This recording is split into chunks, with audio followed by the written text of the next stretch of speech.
Why do some Indians find it difficult to commemorate the country's complex history in art? But first, we turn to the cutting edge of new theatre in India with playwrights and artists Amitesh Grover in Delhi and Purva Naresh in Goa. Now, Amitesh created what's described as India's first expire at the end of this month. I mean, how damaging would it be for the industry if, for example, work from home guidance remained in place? Well, it's incredibly damaging. Although these are described as light touch restrictions, they are anything but light touch in terms of the impact that it's having on our businesses. We lost 60% of December's trade, and under work from home, you can see our city centre sites and our town centres struggling to get back to normal. And there is a knock-on effect on broader consumer confidence. People are told not to go to work. They are often more reluctant to go out. So we are down about 70 to 80% of normal trading levels in our major metropolitan city centres. So they're struggling at around 20 to 30% of 2019 levels. Even in our suburban high streets, they're back at about 70% of normal trading levels. But that's still a significant hit. And crucially, that means they are operating below break even. But when you compare what's happening in the rest of the UK to our city centres, there is about a 15 to 20% differential in the revenue that is being taken. So work from home any longer than January would be simply unsustainable for many of those town and city centre businesses. And in the meantime, Kate, there's also an issue with COVID grants, which I gather you're concerned are not reaching your members. Well, those grants were a lifeline when they were announced by the Chancellor before Christmas. They were seen as an emergency cash injection in order to get people over that cash flow squeeze at Christmas, where they had next to no revenue and still had bills to pay. But for too many businesses, they're still not getting access to those funds, and lots of local authority websites still saying that they are waiting for government guidance before applications can be made. We know that the guidance came out just before New Year. The money followed shortly afterwards. It's a plea to local authorities to get on and getting that cash out. Leaving it until January will mean that many jobs and businesses are placed in jeopardy. And a key point that you made just now, Kate, takings in December down 60%. And of course, it's December that quite often tides over these sort of businesses for the first quarter of the following year. I think that is the critical point. You know, December is not just any normal month. It is worth 3 months of normal trading revenue and 25% of annual profits. So losing that lucrative income in the run-up to Christmas means that businesses are in a much more fragile state over the first quarter. That's why it's so important Plan B is lifted as quickly as possible so we can get the economy moving at pace again. That's why it's so important we can get people out of self-isolation, back to work, back into the economy as consumers. And that's why it's so important that we have longer term support for these businesses. The hospitality sector recovery has been delayed by 3 months. And as we've seen from the latest GDP figures and the ONS figures, there is no economic recovery in the UK without a hospitality sector-led recovery. So it's vital that we have these businesses supported so we don't have a drag on economic recovery over the first quarter and bleeding into the second quarter as we're starting to see. All right, Kate, got to leave it there. Good to see you as ever. Thanks for joining me today. Thank you. Some of the day's other business news stories for you now. And the chairman of global banking giant Credit Suisse, Antonio Horta Osorio, has resigned with immediate effect following an internal company investigation. He was reportedly found to have broken the UK's COVID-19 quarantine rules at least twice, including making a trip to the Wimbledon tennis finals in July last year. Well, Mr. Horta Osorio, who was previously chief executive of Lloyds Banking Group, joined Credit Suisse 8 months ago following a series of scandals at the Swiss bank. Well, in a statement issued by the bank, Mr. Horta Osorio said, "I regret that a number of my personal actions have led to difficulties for the bank and compromised my ability to represent the bank internally and externally. I therefore believe that my resignation is in the interest of the bank and its stakeholders at this crucial time." The pace of China's economic growth slowed during the final 3 months of 2021 amid restrictions to curb the spread of coronavirus. The world's second largest economy grew by 4% during the quarter. That was very slightly better than expected, but way down on the 6.5% growth China enjoyed during the final 3 months of 2020. It was the weakest quarterly growth in 18 months. Well, the figures mean that for 2021 as a whole, China's economy grew by 8.1%. That compared with Beijing's target for the year of more than 6%. And up on the 2.2% achieved in 2020 when COVID-19 first struck. The house builder Taylor Wimpey confirmed today it's aiming for what it described as a significant step up in volume from next year. It said that subject to obtaining planning permission, it expected a meaningful level of growth from the second half of this year onwards. Well, the company completed 14,087 homes during 2021, while average selling prices rose by 3% to £332,000. Now, Crown Estate Scotland is today announcing the results of ScotWind Leasing, the process for leasing Scotland's seabed for the development of offshore wind projects. Scotland's largest ever auction of permits to construct offshore wind farms is reportedly expected to raise more than £800 million.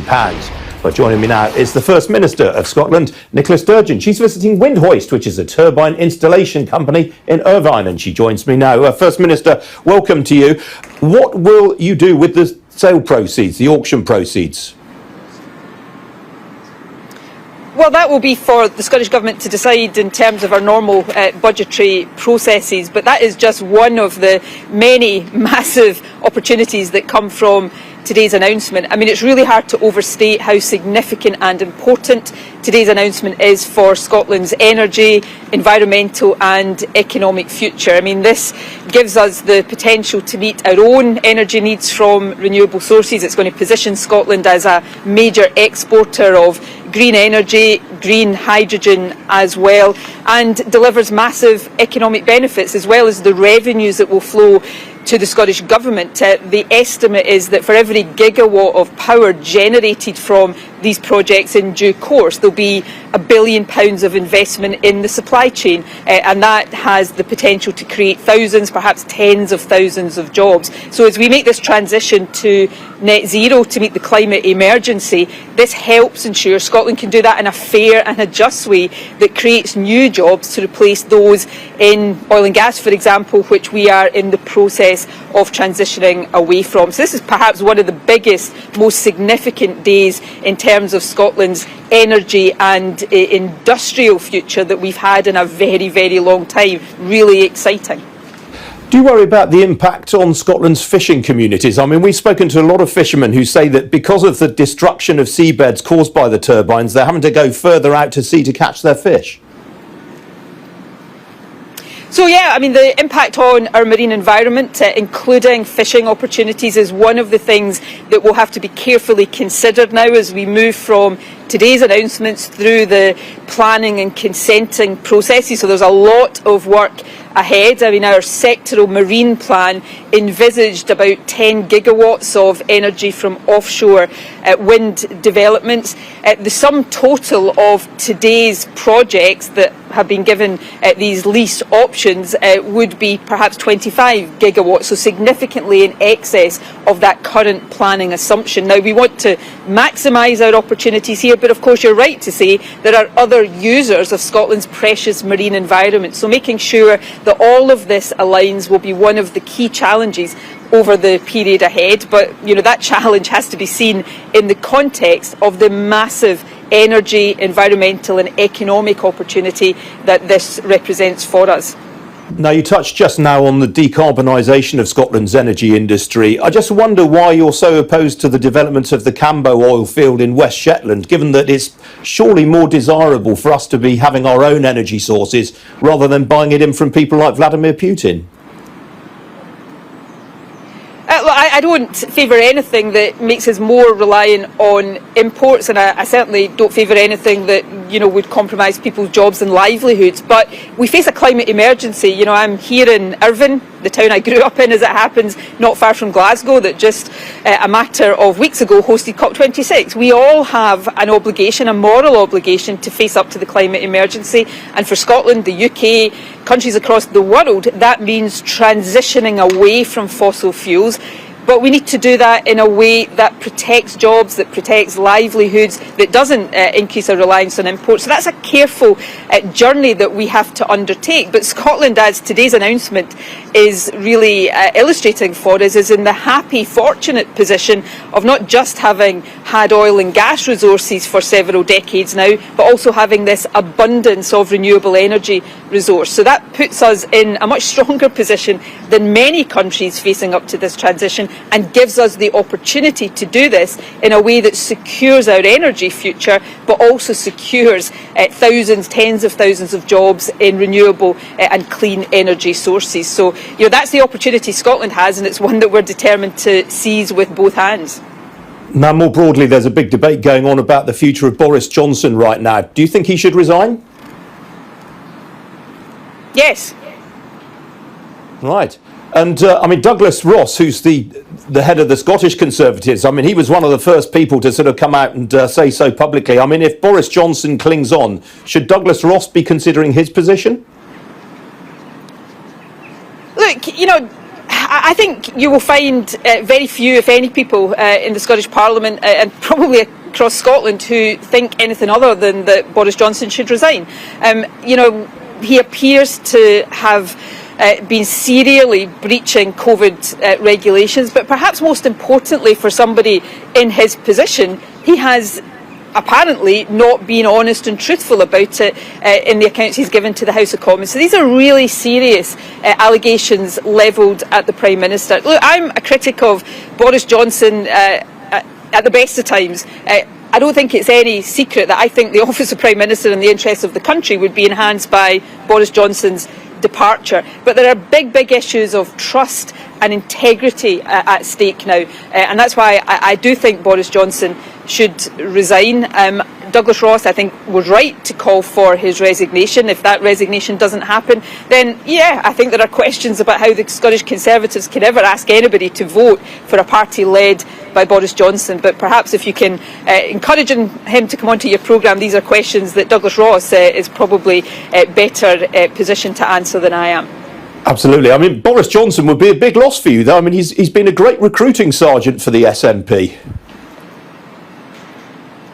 Well, look, Boris Johnson is opposed, I think, by many people across Scotland. I would guess, and I think opinion polls bear this out, by the majority of people in Scotland. But it's not just about Boris Johnson, the individual. It's about a Conservative Party that enabled and facilitated somebody like Boris Johnson becoming Prime Minister in the first place. It's not as if these character flaws that people are now seeing very clearly in Boris Johnson weren't known about before. So, Douglas Ross has now called for his resignation, but Douglas Ross enthusiastically supported Boris Johnson in his attempts to become leader of the Conservative Party and Prime Minister. And of course for Scotland, frankly, there's a bigger issue at stake here, that we have Prime Ministers and governments at Westminster that are elected regardless of what people in Scotland think. People in Scotland haven't voted majority or in anywhere close to that Conservative in my entire lifetime, and yet for most of my lifetime we've been governed by Tory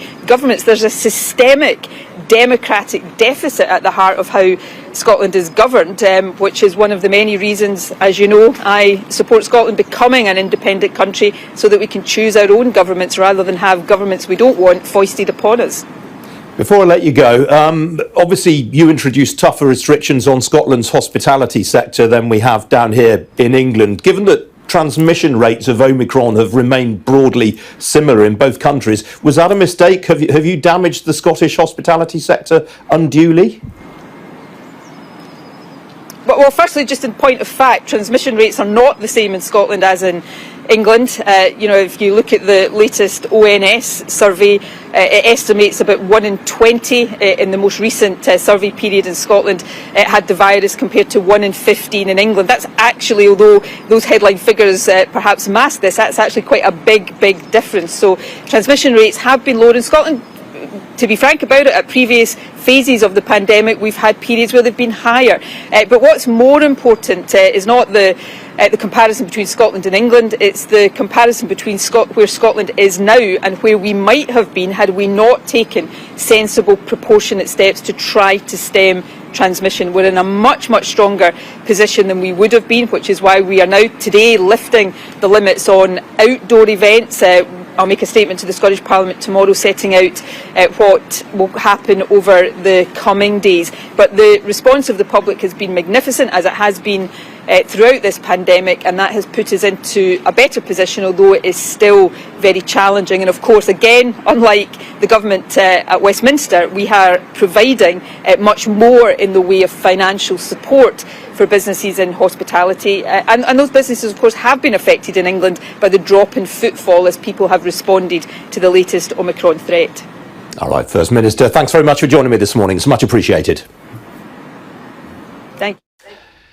Now, the business world has been paying tribute to the former City Minister, Lord Myners, who died over the weekend at the age of 73. The former Prime Minister, Gordon Brown, described him as a tower of strength for his role in guiding the government through the financial crisis of 2008. Well, Stuart Rose, who Lord Myners brought in to become Chief Executive of Marks and Spencer in 2004, joins me now to pay his own tribute. Stuart, very good to see you this morning. I mean, Paul Myners was a real Renaissance man, wasn't he? I mean, City Fund manager, minister, teacher, journalist. I mean, he did it all.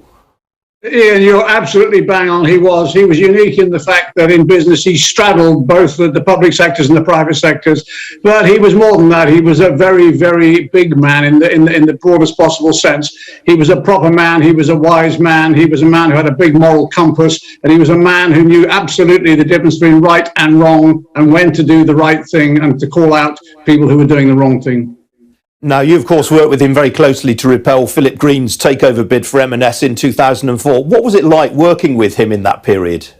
Well, what it was is immensely reassuring, because I had not met Paul before that.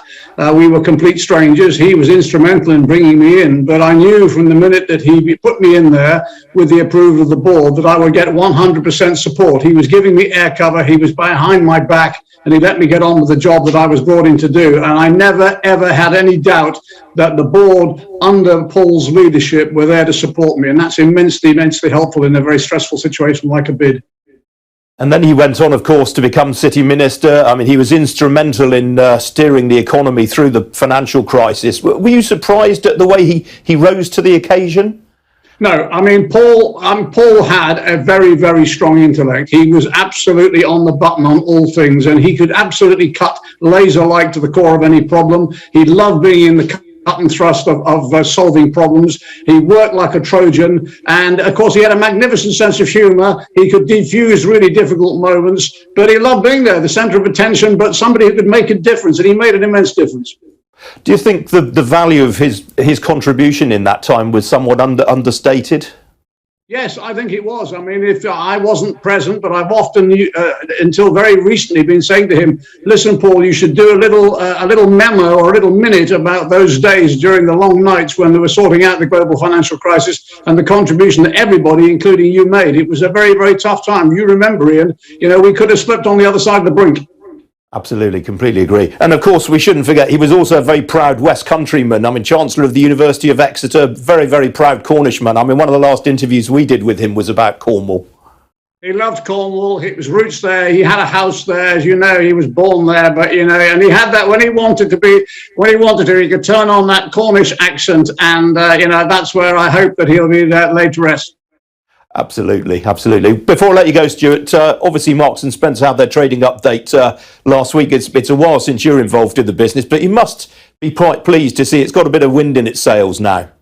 Well, I've always said it's like all good brands, and you know all this stuff as well as I do. Big brands don't die, or they're very hard to kill off. M&S is still a great brand. It's still a great business. It's had a very tough time. Of course, I'm pleased because I spent a lot of my life there. And I'm really pleased, going back to Paul, that Paul, particularly, and myself to a degree, were instrumental in keeping that business in the public markets and didn't let it go away to be taken private. And that I know that he would be very, very proud of. Absolutely. Stuart, it's great to see you this morning. It's been way too long since we've had you on the programme, so hopefully see you again sometime. Thank you. See you soon, Ian. Thank you. Now, stock markets across the Asia-Pacific region enjoyed a largely positive session overnight after the People's Bank of China cut some of its key lending rates. Hong Kong finished lower, but elsewhere there were gains in Tokyo, Shanghai, Mumbai and in Sydney. Well, in Europe, markets have also been trading to the upside since the opening a couple of hours ago. So here's the current picture right now. All of the that's the FTSE 100 here. I can tell you all the European indices are in positive territory right now. Shares of Credit Suisse, by the way, I should mention, off some 1.75% in Zurich right now, following the resignation of its chairman, Antonio Horta Osorio. Well, here in London, the FTSE 100 is 0.75% higher, some 56 points to the good there. GlaxoSmithKline alone has added nearly 15 points to the index after the approach for its consumer products business. GSK shares up now some 3.75%. Other blue chip gainers include Reckitt, which is up nearly 3%, as the GSK situation has highlighted the attractions of some of its assets. Taylor Wimpey mentioned their trading update a moment ago. The shares up nearly 4% right now. On the downside, Unilever, look at that. It's off some 7.25%. That is enough to clip some 30 points from the FTSE on its own. It's a huge company, big FTSE constituent. Outside the top 100, the fund manager Ashmore, its shares are off some 2% on a trading update, while Cineworld, its shares are ahead by some 4% after its unexpectedly solid trading update on Friday. On the foreign exchange markets, well, the pound has largely held on to last week's gains against the US dollar and the euro. It's more or less unchanged right now against them both. As for the oil price, well, it had a very strong run last week. Slightly paused for breath this morning. Price of Brent crude, I think I can show you that one. I don't think we're going to see it. Anyway, well, I can tell you about a Brent crude. The last time I checked, it was around 0.25% lower, but still hanging on to that $85 a barrel mark. Well, joining me now is Salman Ahmed. He is the global head of macro and strategic asset allocation at Fidelity International. Salman, very good morning to you. I know you'd rather not talk about individual stocks that much, but I mean, I've got to get your reaction to this approach from Unilever to GSK. I mean, it's potentially one of the biggest deals in UK corporate history, should it happen.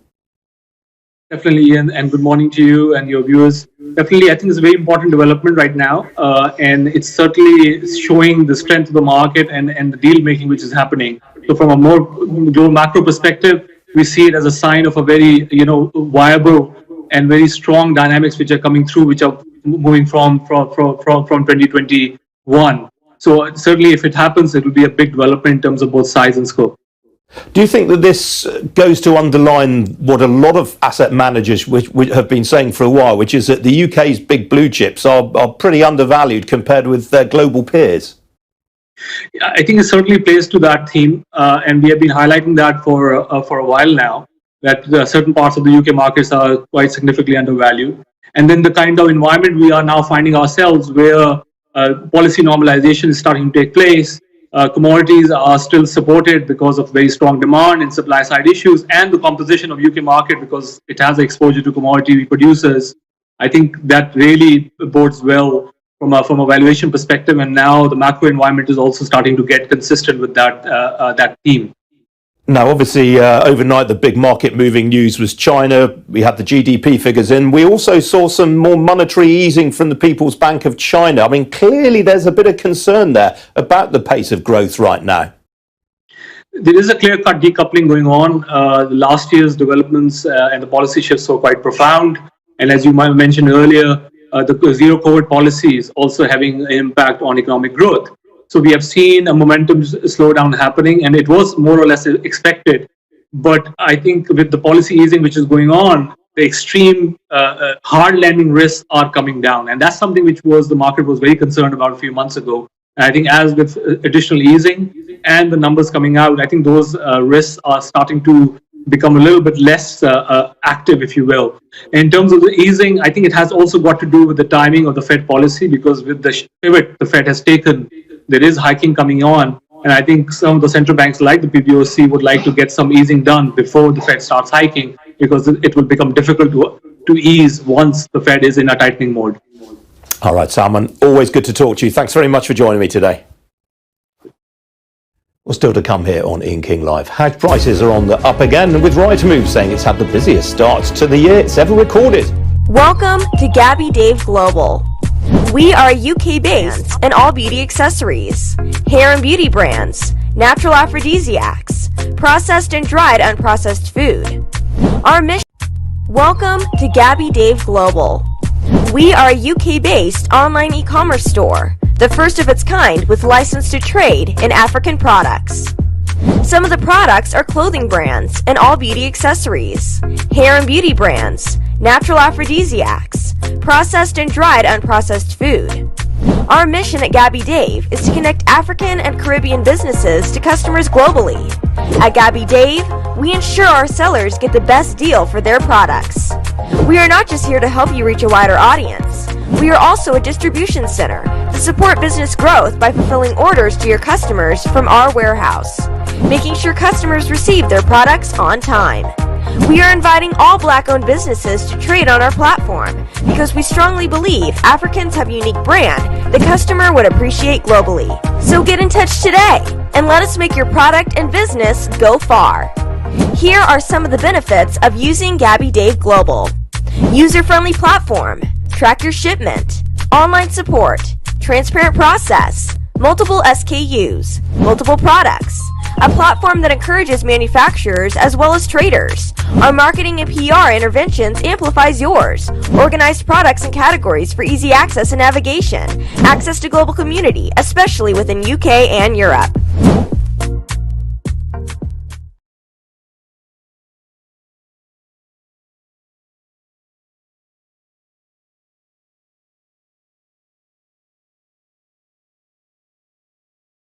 Sendwave is money to Ghana, Nigeria, Kenya, Uganda, and Tanzania. And the best part is, Sendwave is absolutely commission-free.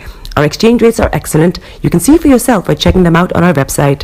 So how do you use Sendwave? Sendwave is an app that you can download onto your phone from the App Store or Google Play Store. The app is free to download. After downloading it, just open the app and enter your name, email, and phone number. That's it. You're good to go. Make sure you use the promo code SR. S for Star, R for Radio. This promo code will give you £5 free credit to send to Africa on your first transaction. Your money will be delivered to your recipient within seconds. Feel free to call me on 0749 7377 647 at any time. I'll be happy to tell you all about Sendwave and help you in any way I can. Remember to use the promo code SR for £5 free credit. Medasse. Tune in to On Point here on Star Radio UK with Empress Regina every Monday at 5 p.m. GMT. Looking forward to your company. Hi everyone, it's your girl BB Clement, the author of How to Go From Employee to Entrepreneur and the host of your weekly business show, BB Means Business, the show where we discuss everything you ever wanted to know about business but you were afraid to ask. How do I start my business? How do I raise the finance? How do I grow my business? Where am I going to find my customers? Join me every Tuesday at 1:30 p.m. on Star Radio UK to get all the information and tips that you need to become a successful entrepreneur and become financially free. Remember, don't let life dictate to you. Rather, put your signature on life.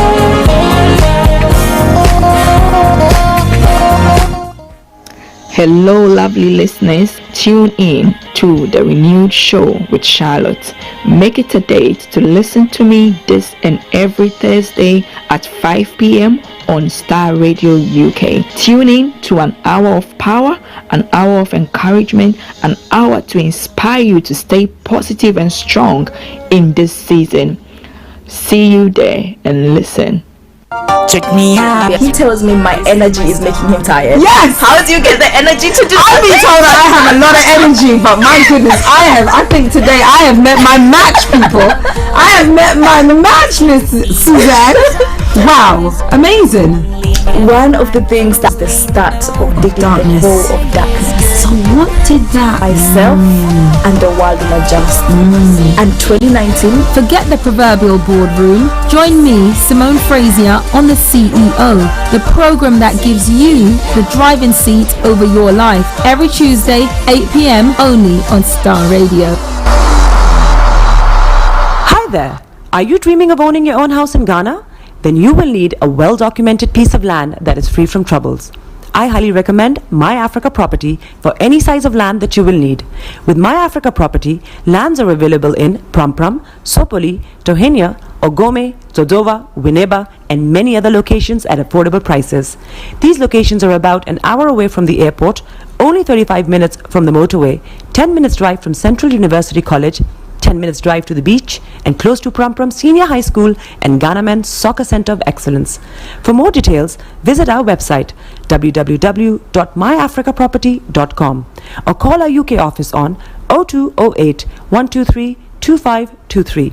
For our US and Canada offices, call us on +1 585 184 994145. You can also email us at ghana@myafricaproperty.com.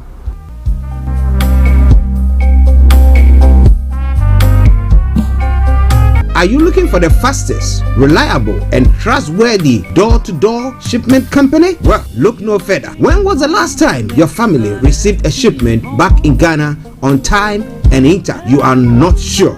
Well, Lamb Shippers, we pride ourselves with being the fastest, reliable, and trustworthy shippers you can use. You are assured of prompt pickup anywhere in the UK by our personnel. They also make sure your items are well packaged to get to its destination in time. When it comes to door-to-door shipment, look no further. Well, Lamb Shippers, contact us on 07939009321 or 07498911820. Or you can visit our website www.welllamp.co.uk. You can also drop us a mail, info@welllamp@gmail.com. Well Lamp Shippers, fast, reliable, and trustworthy.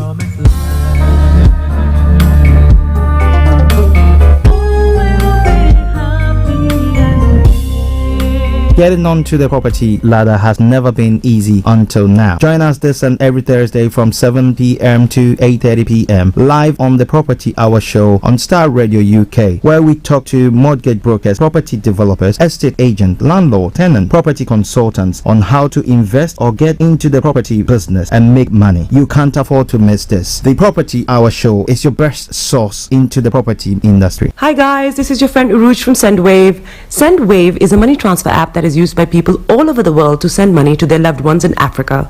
With SendWave, you can send money to Ghana, Nigeria, Kenya, Uganda, and Tanzania. And the best part is, SendWave is absolutely commission free. Our exchange rates are excellent. You can see for yourself by checking them out on our website. So how do you use SendWave? SendWave is an app that you can download onto your phone from the App Store or Google Play Store. The app is free to download. After downloading it, just open the app and enter your name, email, and phone number. That's it. You're good to go. Make sure you use the promo code SR. S for Star, R for Radio. This promo code will give you £5 free credit to send to Africa on your first transaction. Your money will be delivered to your recipient within seconds. Feel free to call me on 0749 7377 647 at any time.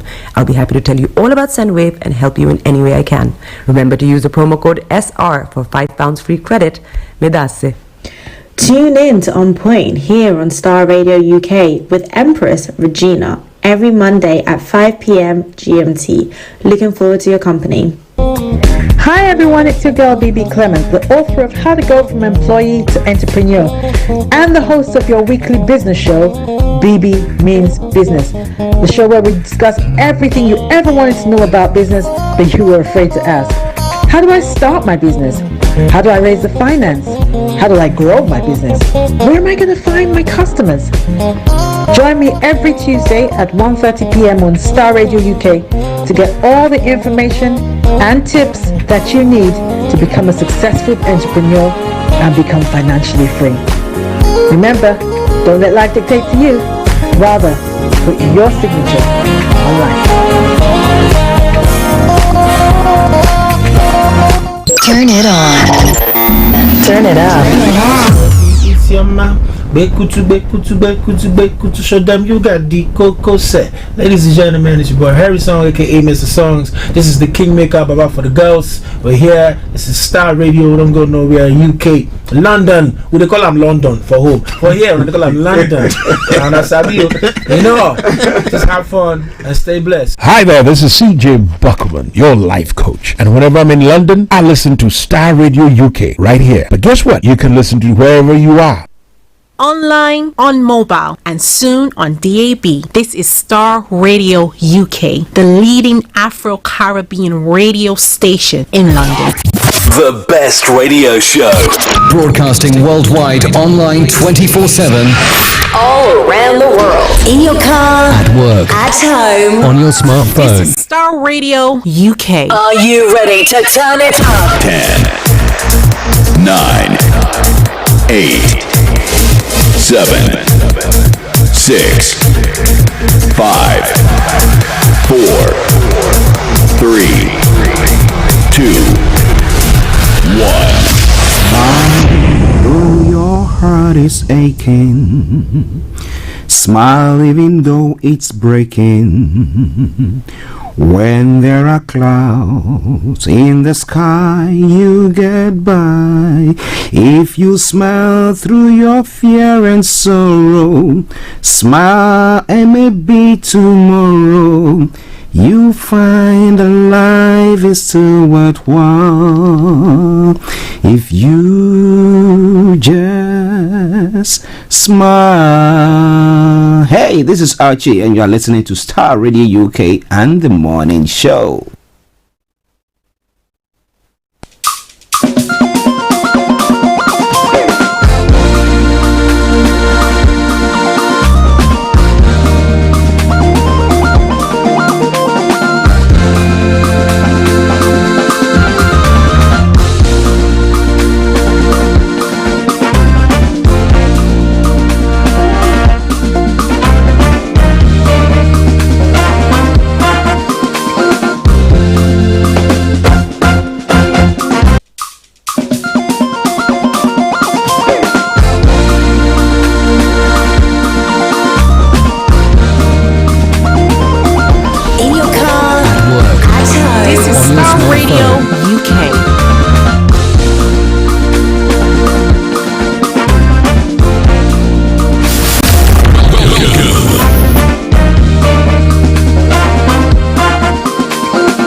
Let me say a massive good morning to you wherever you might be on planet Earth and who've joined us this morning. You know it, people.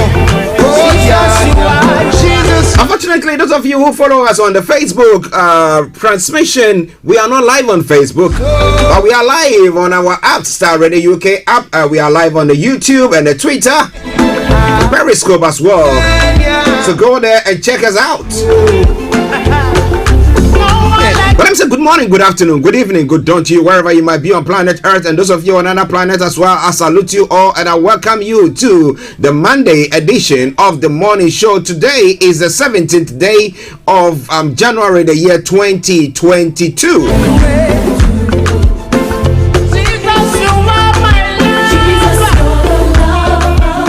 broadcast. Those of you on YouTube, share the broadcast with your friends and loved ones and invite them to like our pages as well.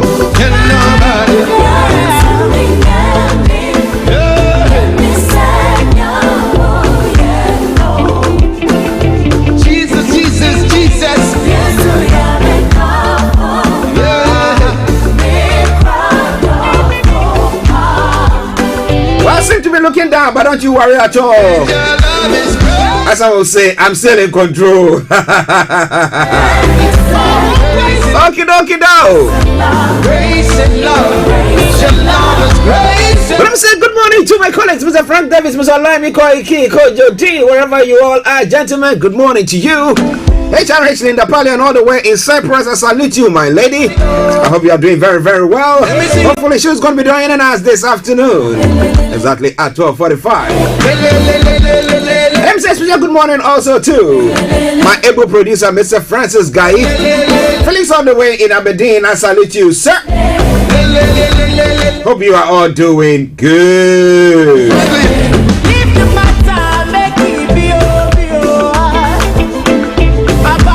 It's all coming away from Starr Radio, okay?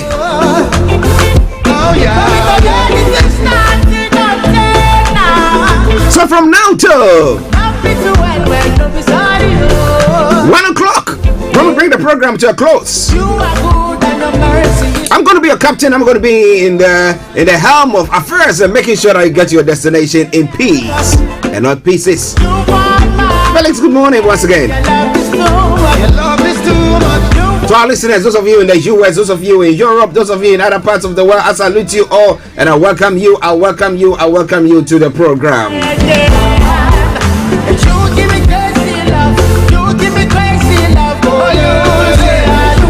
But please share the broadcast with your friends and loved ones. Share the broadcast with your friends and loved ones, please. Something playing in the background from Akasibrim Bone says crazy love. The love that we have that makes us come to sit here to share our take with you. He's a crazy one, isn't it? Okie dokie do. Yes, the technical team are working assiduously to solve the Facebook transmission error that's going on. And once we are done, we will have it all transmitted live there. So once again, welcome. Everybody lift your voice. It is a Starr Radio UK morning show with your one and only Archie.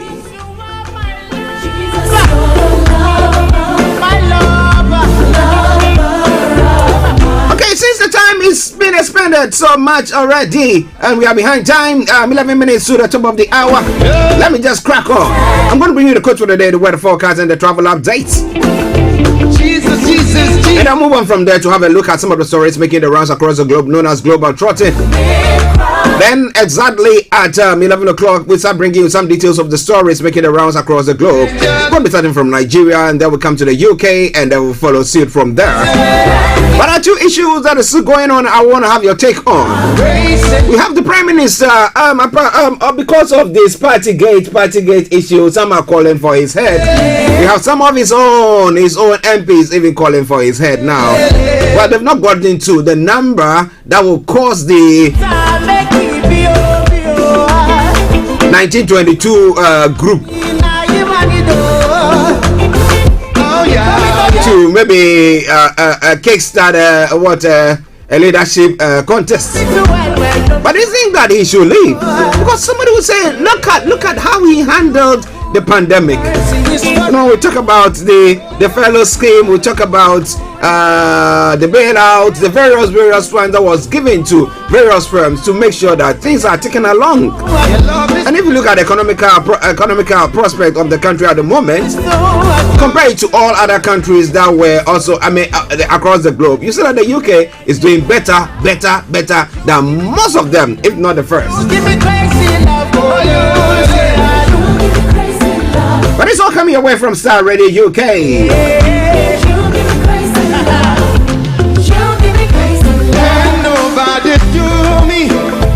Let me say good morning to Na Ode, Miss Donna Takia, boy. You know it, people. Jesus, you are. Jesus, you're the lover.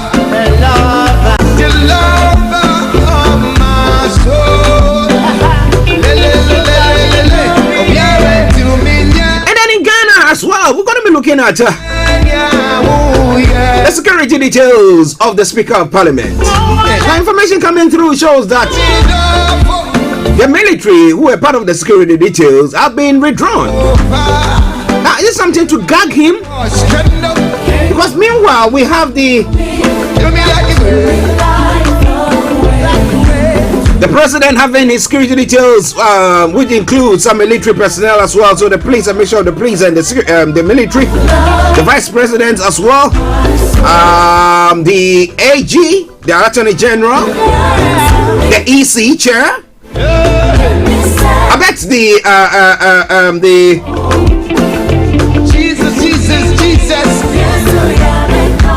CJ has also got that.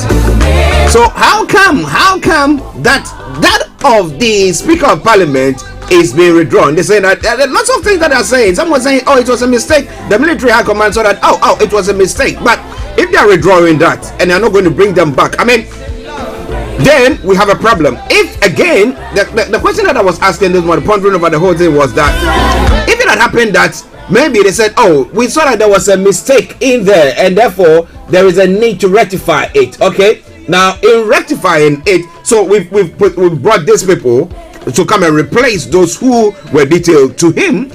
That might be a different, ball game altogether. But as we are seeing things, it looks like, let me put it that way, it looks like they're trying to use that to gag him.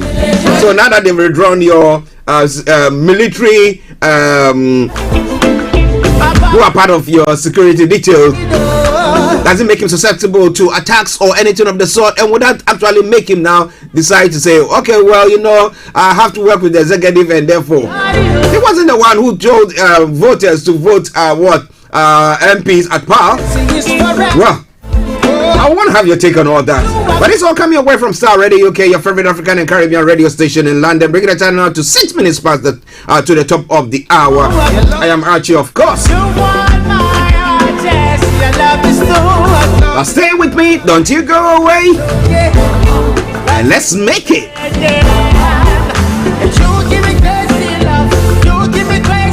And keep on giving me the crazy love that you give me. It's all Starr Radio UK, your favorite African and Caribbean radio station in London. Now the quote for today says, have a plan and remain firmly committed to your plan, values and goals, even if you encounter some opposition. Have a plan and remain firmly committed to your plan, values and goals, even if you encounter some opposition.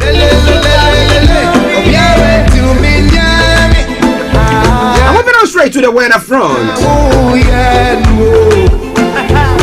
For London and the southeast of England, today will be another dry and fine day with plenty of sunshine. A cooler day for many despite the sunshine. And tonight will be dry with clear spells. Areas of mist and fog will develop in places under calm conditions overnight. A chilly night with a local frost expected. When it comes to the temperature is going to be 8 degrees, the lowest is going to be 1 degree. UV level is going to be low, pollution is going to be low, sunset is going to be 16:24, and sunrise for tomorrow morning, 07:58 hours. Well, it's all Starr Radio UK, your favorite African and Caribbean radio station in London. Okay, let me take you straight to the travel updates as well. After this quick commercial break, don't you worry, I'm going to bring you that song. I'm going to bring you that song in full, uninterrupted. Yeah, no, don't you worry. Tune in to On Point here on Starr Radio UK with Empress Regina every Monday at 5 p.m. GMT. Looking forward to your company. Check it out.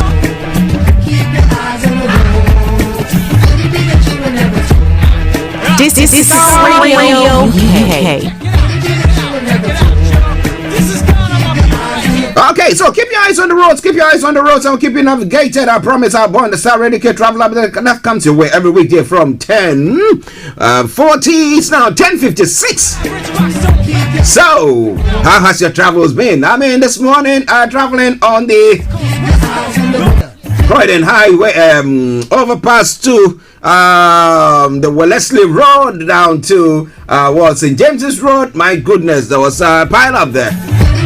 But well, that's why I'm here to advise you on your travels. But you can share with us what is happening on your travels elsewhere. Check it out.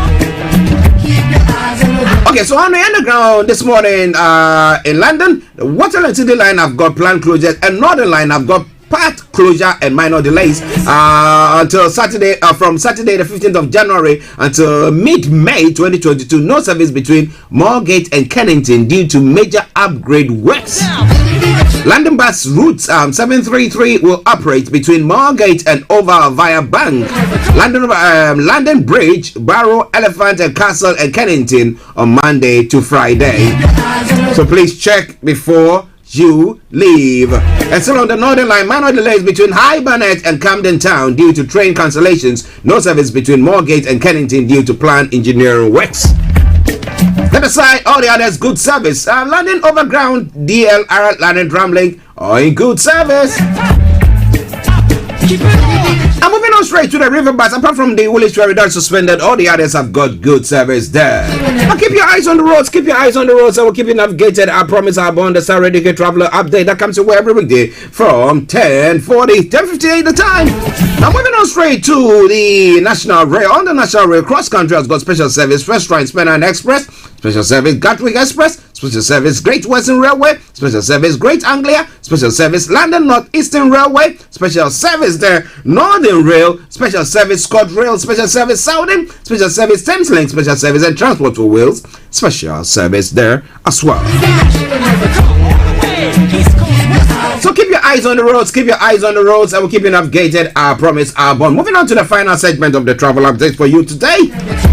So on A12 we've got closures, A3 closures, A4 closures, Central London Red Roads closures, North Circular A406 closures, and South Circular A205 closures there as well. And as I will say all the time, well.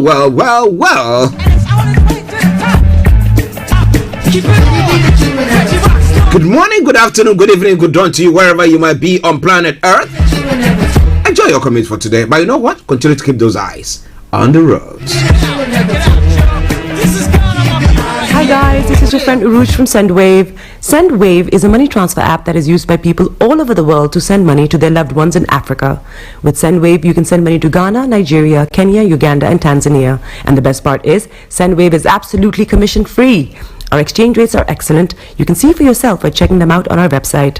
So how do you use SendWave? SendWave is an app that you can download onto your phone from the App Store or Google Play Store. The app is free to download.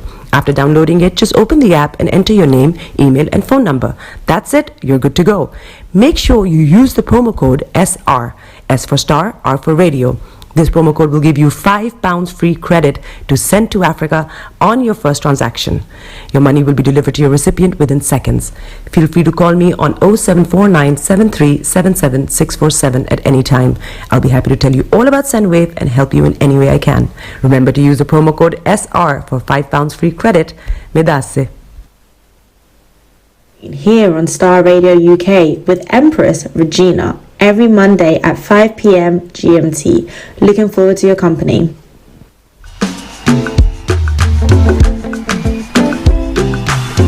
Hey, everybody, somebody, let me see your hands go up.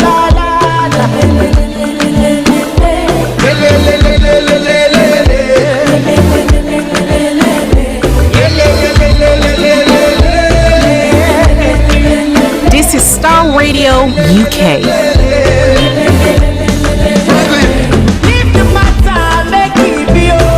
Okay, welcome back to the program Starr Radio UK, your favorite African and Caribbean radio station in London.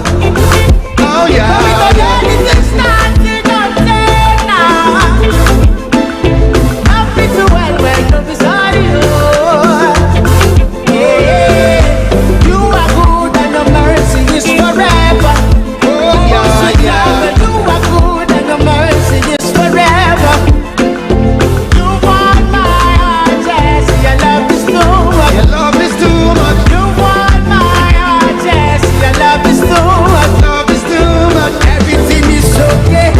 Okay, so let's go global trotting now.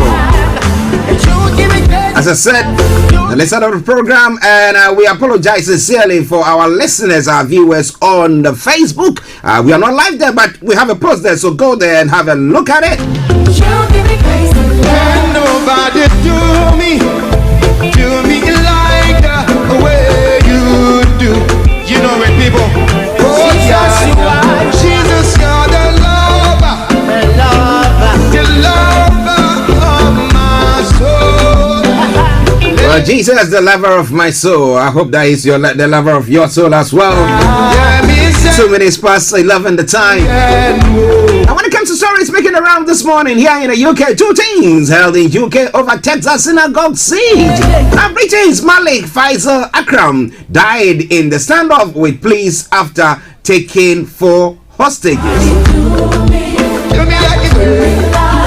Times after that, you ask yourself, has this thing not subsided? But well, I want to know what you think about all this siege and hostage taking and all this. I mean, it puts some, in this day and age where because of COVID restrictions, so you leave when it comes to events, we leave doors ajar so that people who are entering will not be touching the doors, and therefore the security that we normally would have put in place is no more there, and so you have people, unless those of you who use electric doors that are open by themselves, okay. But that aside, everyone who seems to be using doors that you have to manually open them seem to be leaving them ajar so that people can just walk in. And when we have things like this happen, then you think, whoa, do we have to go back to that regime where we lock everything down, people come in, have to check, and I mean, it's quite worrying, But I want to have your take on that. Starr Radio UK. You are good and your mercy is forever. A British woman reported missing after the Tonga tsunami. Now, friends say on social media that Angela Glover appears to have been swept away in the disaster. It was only last night that we were watching a program about some of those areas where there are nice seas and there are small islands in this area, Tahiti and all those. But then I was watching it and I was like, I would love to maybe have an island of my own. But when you look at tsunamis happening and all the consequences of it, then you seem to ask yourself, do I really want to do that? Nobody do me like that. But well. You're coming away from Starr Radio UK. Jesus, you're the lover. Credit Suisse boss resigns over COVID breaches. Sorry says Antonio Horta Osorio has left with immediate effect after breaking UK and Swiss quarantine rules.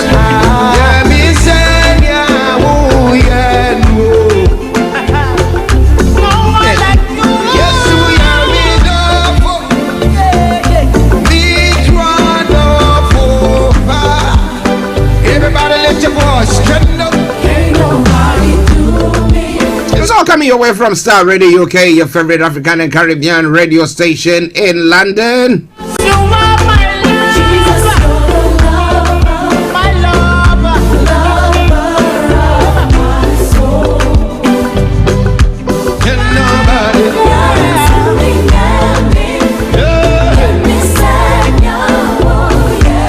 Okay.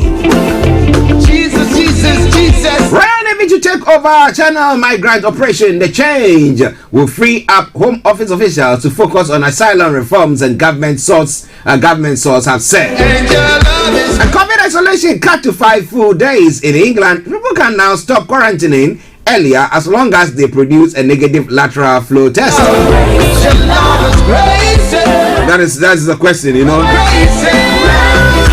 Now, crowd restriction lifted for outdoor events. A limit of 500 people at outdoor events in Scotland has been removed, and full crowds are now allowed at football matches. Davidson had mental health fears over her leader role. The former Scottish Tory leader said she almost did not run for leader over her mental health history. Now, all these mental health issues that at times goes on. So I ask myself, are some of us mentally resilient and others a bit So therefore, maybe we need to give them more help, or what actually causes people to be, have that mental health issue, kicking in. What did they do? What causes them to do so? Is there a way to help them to fight that thing so that you don't experience that at all? Well, I want to have your take on that. So coming away from Starr Radio UK, your favorite African and Caribbean radio station in London.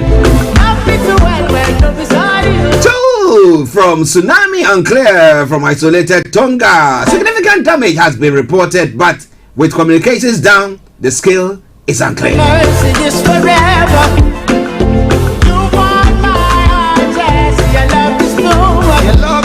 Well, North Korea seems to be firing lots of missiles this month. Why? The question is, why are they doing so? It has conducted 4 launches in 2 weeks, an unusual frequency for this time of year.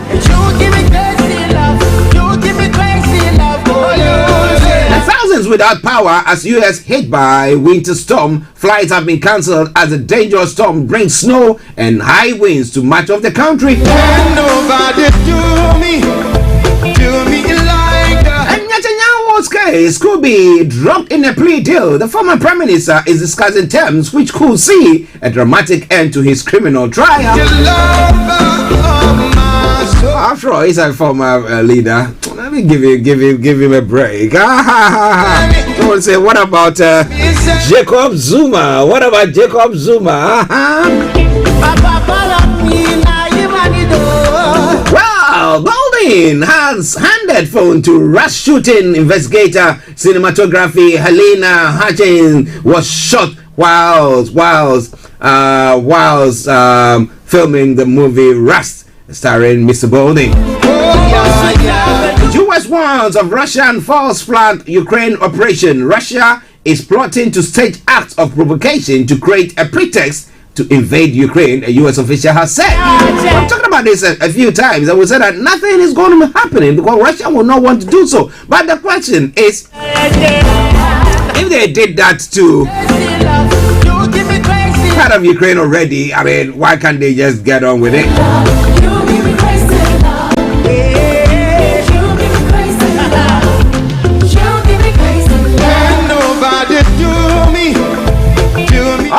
Starr Radio UK, your favorite African and Caribbean radio station in London. An ex-senator has been arrested over Haiti president's murder. John Joel Joseph JJJ has been arrested in Jamaica in connection with the death of Jovenel Moise.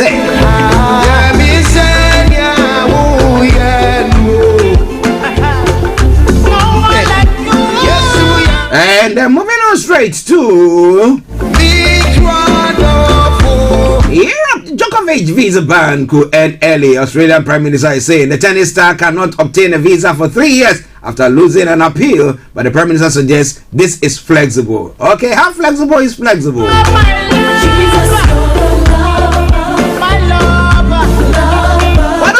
No, Italian fashion great Nino Cerruti has died. Nino Cerruti has died, age 91. A celebrated designer and businessman once said, "I have always dressed the same person myself." Jesus.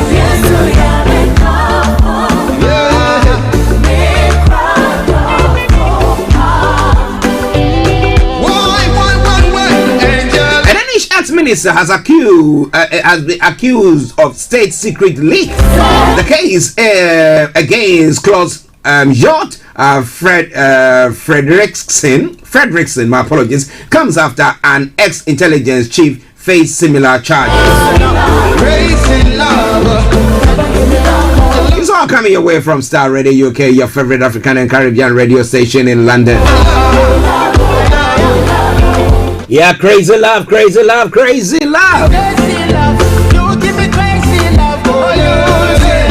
And China has cut interest rate as economic growth slows. Compared to a year earlier, the economy grew 4% in the last 3 months of 2021. Official figures have shown. Do me like the way you do. You know when people. Jesus, you're the Lord. I'm moving on straight to the African continent as well. In Ghana police have rescued a baby in a stolen vehicle. It is not clear how the baby ended up being alone in the car with the suspected thieves. But the police have rescued the baby.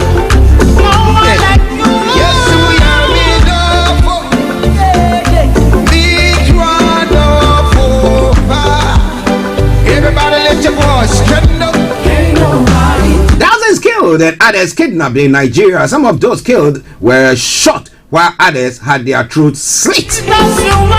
Nigeria. Buhari. Now, outside president of Mali dies age 76. Ibrahim Boubacar Keita was forced from power in 2020 after protests over security, economy, and election. But he's passed on now. Fuel crisis in Uganda over build up at border. Now queues of lorries as long as 70 kilometers are reported in the landlocked nation, which imports all its fuel.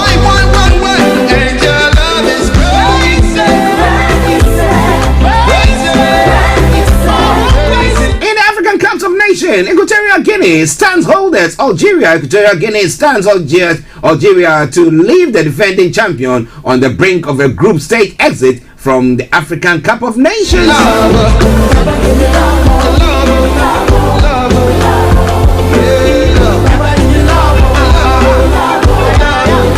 Well, so in the African Cup, Cameroon is ready to face Cape Verde. What are the chances of the Ghana Black Stars?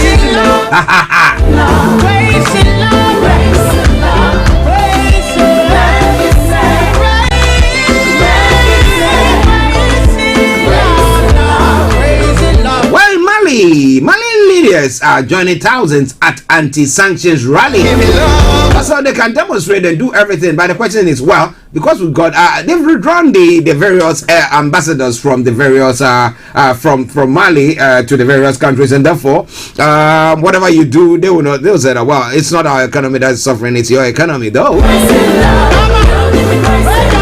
We cannot say that countries bordering Mali don't enjoy or get some income from their business transactions in their own country. So is it cutting your nose to spite your face? Well. Boko Haram terrorists established 2 markets in Borno, reports are saying. Interesting. I'm going to bring you more on that when we bring you updates from Nigeria. The energy into your studies for me. Put this energy into your studies for me. A reaction from Simi teachers and her daughter. Zamfara residents storm government house, protest against bandits. Now, yes, they are fed up. They are fed up with what is going on in their corner and decide, look, we are not going to sit down again. Traditionally, that's caught allocating land illegally will face the full rigors of the law. That is a story that's making the rounds in Nigeria as well. I'll be bringing you more on all those ones as well. Nigeria's debt stock it's another issue that is making the rounds that we'll be looking at. Now, Burata reflecting on the gains of Army General 10 diplomat. And that's the thing that, well, the military are doing very well when it comes to Nigeria. Well, it got into a point where communities are saying that, look, we've had enough of all these kidnappings and everything that is going on, and are now demonstrating, coming to the state house, let me call it that way. And a 20-year-old kidnapper kills cousin over family failure to pay ransom.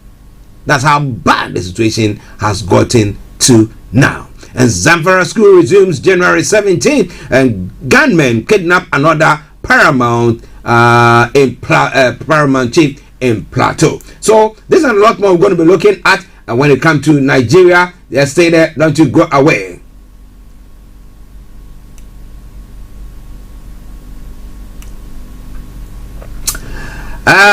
Okay, I won't touch that, but spiritual meetings with Abraham as chairman will decide who becomes president of Ghana. Who is Abraham? I'll be bringing you more on that front. Who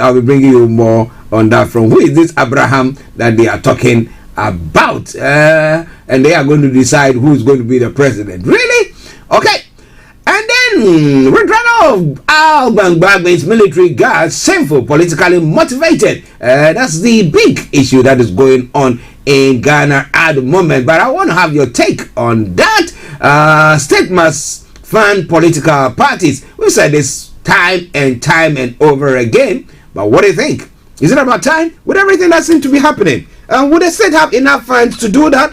Or that means that, well, nobody can fund, or if you contribute anything, you have to do what? Let it be known to the states. But do we see anything of the sort happening in our backyard? I really doubt so. This is a lot more we're going to be looking at. It's all coming your way from Starr Radio UK, your favorite African and Caribbean radio station in London. I would sincerely apologize once again for we not being able to transmit on the Facebook platform. But don't you worry, our technical team are working assiduously on it. And once we've resolved that, definitely, hopefully by tomorrow, or tomorrow next, we'll be live there. But let's take a quick break. We come back, I'll bring you some music, and then we will bring you details of the stories making the rounds in Nigeria. Stay tuned. Hi guys, this is your friend Uruj from SendWave. SendWave is a money transfer app that is used by people all over the world to send money to their loved ones in Africa. With SendWave, you can send money to Ghana, Nigeria, Kenya, Uganda, and Tanzania. And the best part is, SendWave is absolutely commission-free. Our exchange rates are excellent. You can see for yourself by checking them out on our website. So how do you use SendWave? SendWave is an app that you can download onto your phone from the App Store or Google Play Store. The app is free to download. After downloading it, just open the app and enter your name, email, and phone number. That's it. You're good to go. Make sure you use the promo code SR. S for Star, R for Radio. This promo code will give you £5 free credit to send to Africa on your first transaction. Your money will be delivered to your recipient within seconds. Feel free to call me on 0749 7377 647 at any time. I'll be happy to tell you all about SendWave and help you in any way I can. Remember to use the promo code SR for £5 free credit. Medasse. Tune in to On Point here on Starr Radio UK with Empress Regina every Monday at 5 p.m. GMT.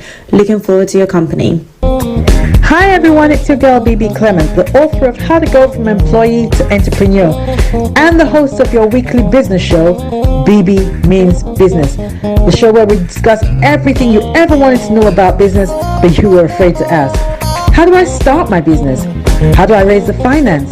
How do I grow my business? Where am I going to find my customers?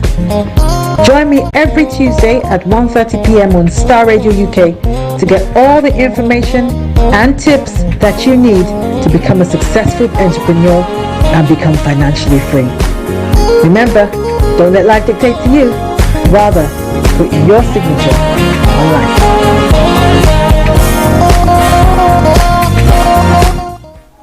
Hello, lovely listeners. Tune in to the renewed show with Charlotte. Make it a date to listen to me this and every Thursday at 5 p.m. on Starr Radio UK. Tune in to an hour of power, an hour of encouragement, an hour to inspire you to stay positive and strong in this season. See you there and listen.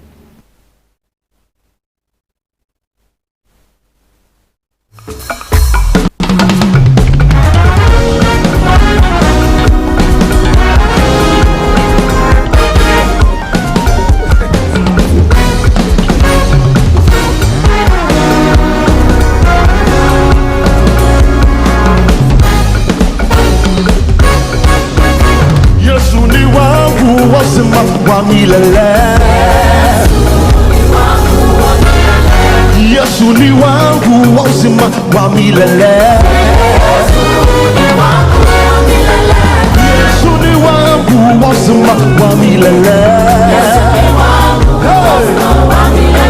Yesu ni wangu wa uzima wa milele. Uzima wa milele.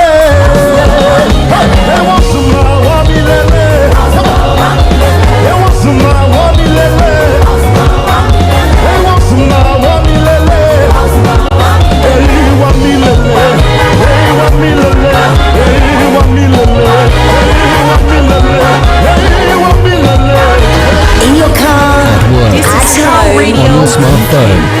Are you ready to turn it up? Broadcasting worldwide, online 24/7. The best radio show.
Yamyasio, Metuntuno, Repetano, Memanisro, Mesorino, Yayo.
Okay, listeners, it is Starr Radio UK, your favorite African and Caribbean radio station in London, bringing you some nice gospel tune from Ghana as well. It's around from the Joyful Way Incorporated. I hope you enjoyed all that. But it's now time for us to now move on to have a look at some of the other stories making the round this morning. We are live on the Facebook. Yes, just go check. Type in Starr Radio UK. I think you can see us pop up there. And just enjoy the show. We're working assiduously. As I said, the technical team are working on it. It's from Facebook that they're having that problem, and therefore makes it quite a difficult thing. But hey, whatever it is, make sure your dials are so logged on Starr Radio UK, your favorite African and Caribbean radio station in London. Now, let's go to what is happening across the globe, and namely what is happening from across Nigeria first, and then we'll move on from there. Okay. All right. Yes. Okay, So now let's move on. Exactly at 12:45, we should be having HRH Linda Pallien joining in on the program on Career 101. Are you facing any difficulty when it comes to the job front? Don't worry yourself at all. Because Star Radio UK is always planning and bringing you programs lined up to make sure tailored measured to give you all that you need to get or to know when it comes to your life and doing well in life. I mean, that is our quest, and we hope to be able to do that for you, and you also benefit from it. But wherever you are, don't you go away. Still Star Radio UK, your favorite African and Caribbean radio station in London. All right, so now looking straight on to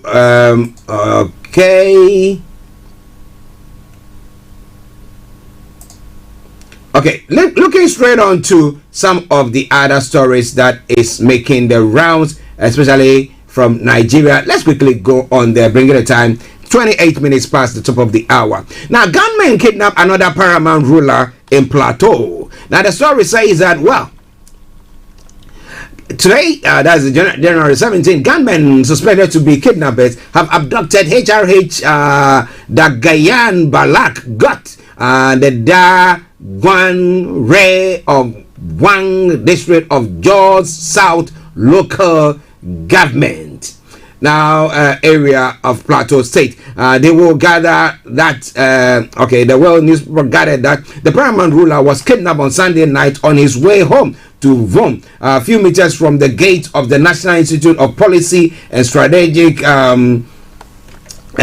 Studies, Kuru in Jos. It goes on further to say, spokesperson for the Plateau Police Command ASP Gabriel Uba confirmed the incident. Now, Wang District is where the famous National Veterinary Research Institute, VOM, is situated in Plateau State, the story says. Now, it goes on further to say the latest incident came barely a month after the abduction of another traditional ruler in the Plateau State, HRH Charles Dakat, the paramount ruler of Gindiri in Mangu local government area.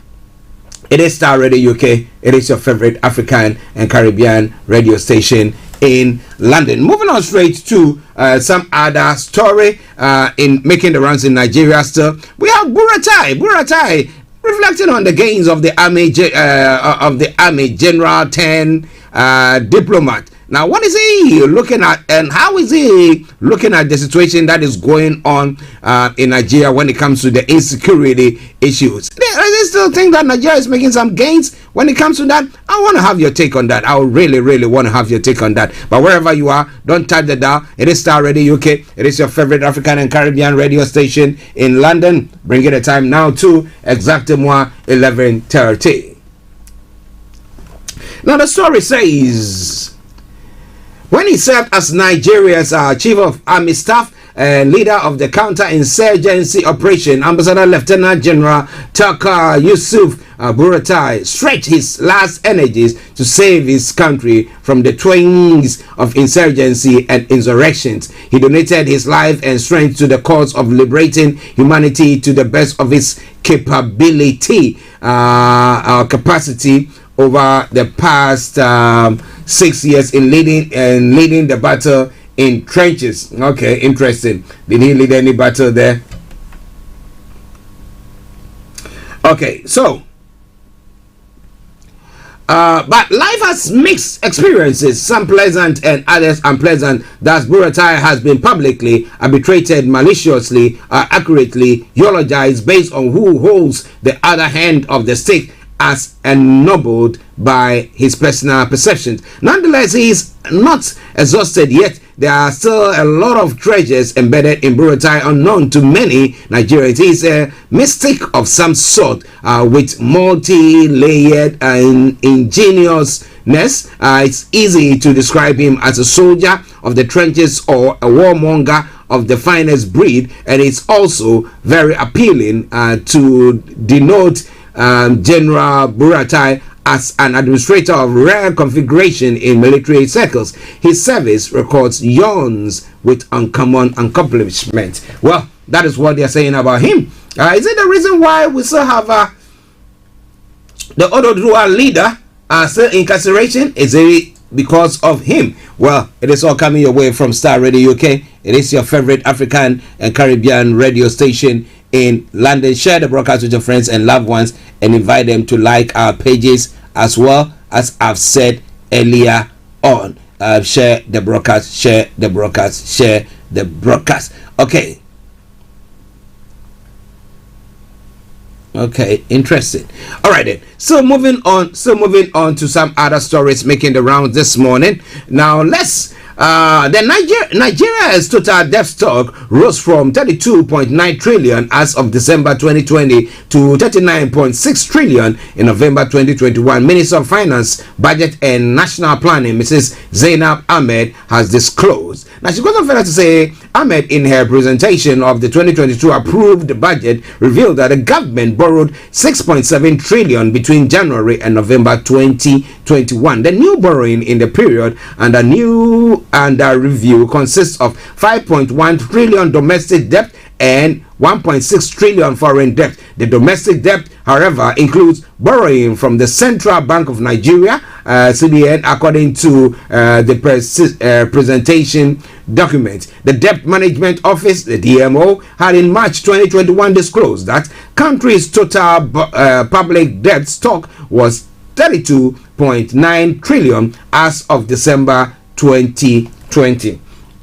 An additional 6.7 trillion loan means that total public debt stock will be about 39.6 trillion as of November 2021, according to the DMO, and the country's total public debt increased to 33.1 trillion at the end of the first quarter of 2021 from 32.9 trillion in December 2020. However, an increase of about 200 billion. In Q2 2021, the total debt stock rose by 2.4 trillion naira to 35.5 trillion by June 2021. The increase continued by 2.5 trillion to hit 38 trillion by Q3 2021, which was the last figure provided by the DMO. However, based on the minister's presentation, there was an increase of 1.6 trillion from September to November 2021.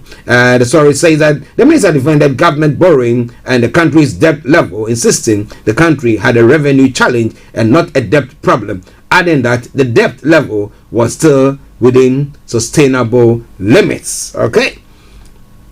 She said, she had said this is to restate that the debt level of the federal government is still within sustainable limits. Borrowing are essentially for capital expenditure and human development as specified in Section 41, subsection 1A of the Fiscal Responsibility Act 2007. This all coming away from Star Radio UK, your favorite African and Caribbean radio station in London.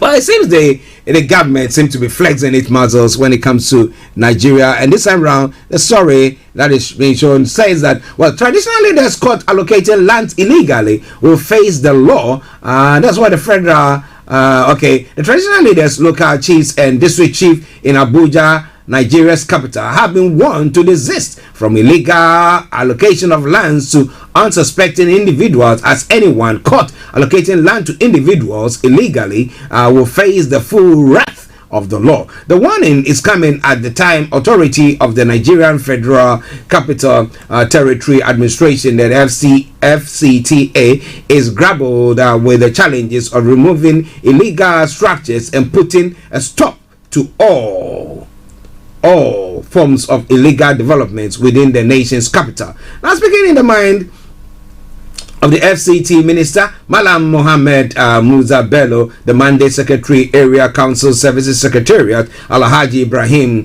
Dan Toho, said it's becoming worrisome that some of the roles royal fathers play in the deliberate distortion of the Abuja master plan, which has led to illegal developments of settlement that are alien to the master plan. The administration stated this through the Mandate Secretary, Area Council Service Secretariat, when he paid a courtesy visit on the palace of the paramount ruler of Karu Sakuruyi of Karu, HRH Emmanuel Kayuta Yepiu. Okay, so this is all coming away from Star Radio UK updates from Nigeria, bringing the time now to 11:37. Now, Zamfara residents storm government house, protest against bandits, payment of over 200 million naira ransom.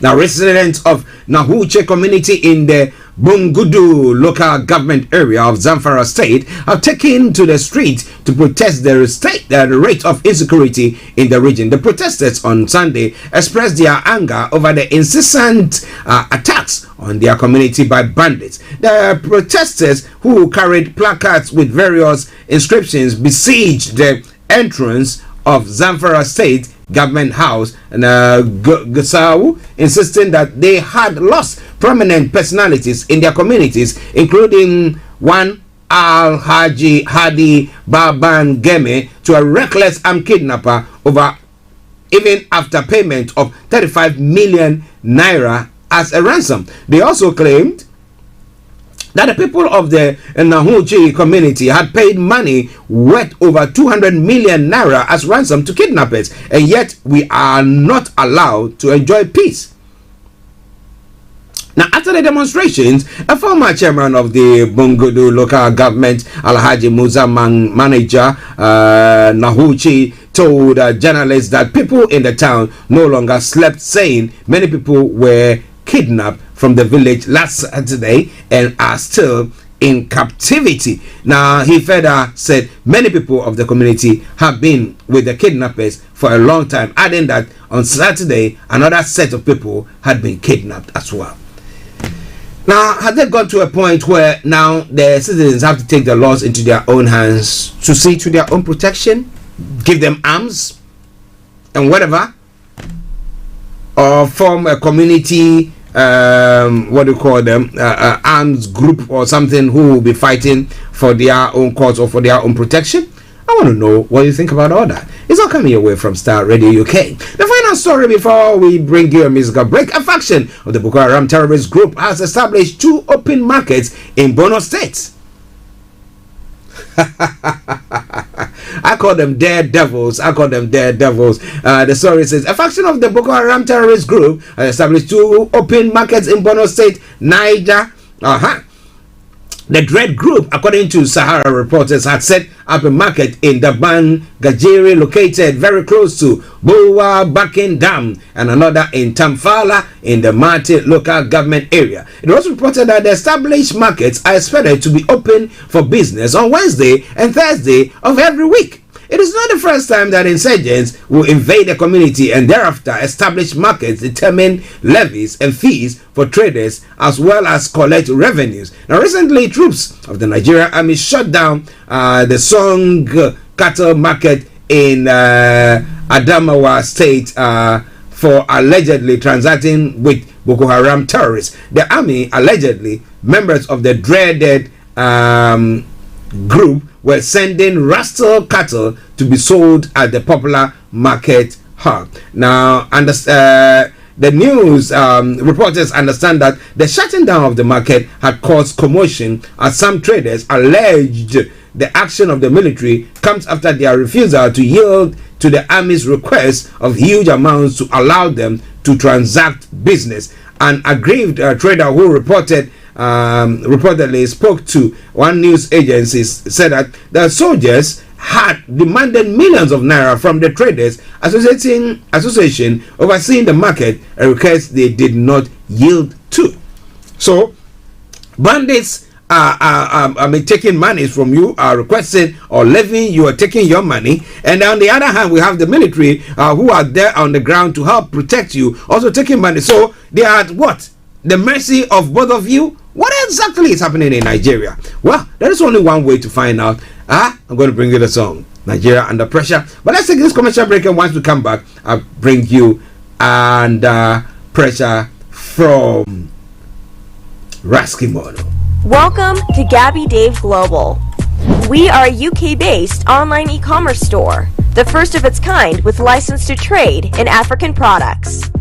Some of the products are clothing brands and all beauty accessories, hair and beauty brands, natural aphrodisiacs, processed and dried unprocessed food. Our mission at Gabby Dave is to connect African and Caribbean businesses to customers globally. At Gabby Dave, we ensure our sellers get the best deal for their products.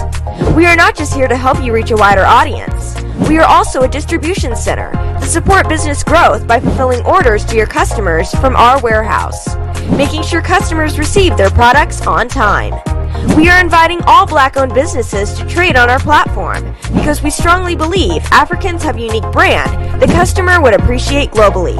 So get in touch today and let us make your product and business go far.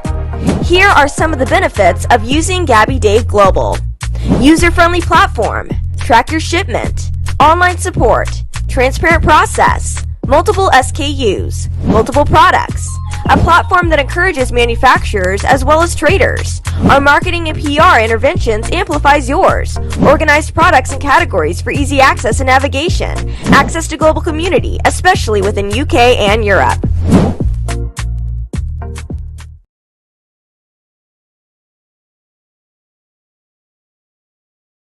Yeah, man.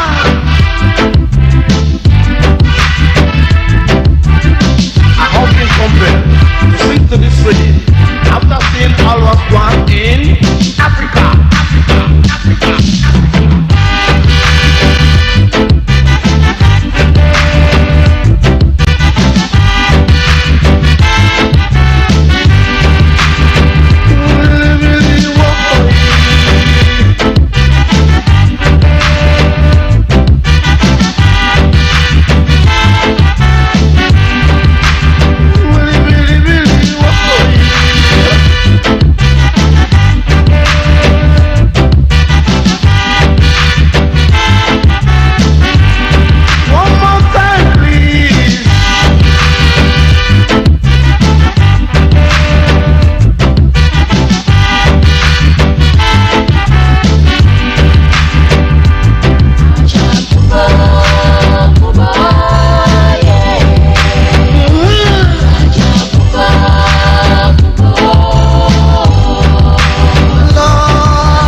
In a ghetto, in a city, everywhere that me go, me see them. Some are cry, some are die, some are weeping, some are wailing. Everywhere that me go, under pressure we wail, under pressure, everybody under pressure, black and white, under pressure, Europeans under pressure. Can't get no food if you go, we belly. Philippine YouTube, no have no mother. Philippine YouTube, no have no father. Philippine YouTube, no have no brother. Philippine YouTube, no have no sister. I'm a kimono, me just chatting to you. Chat this, I want me, not go chat it all day.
your smartphone.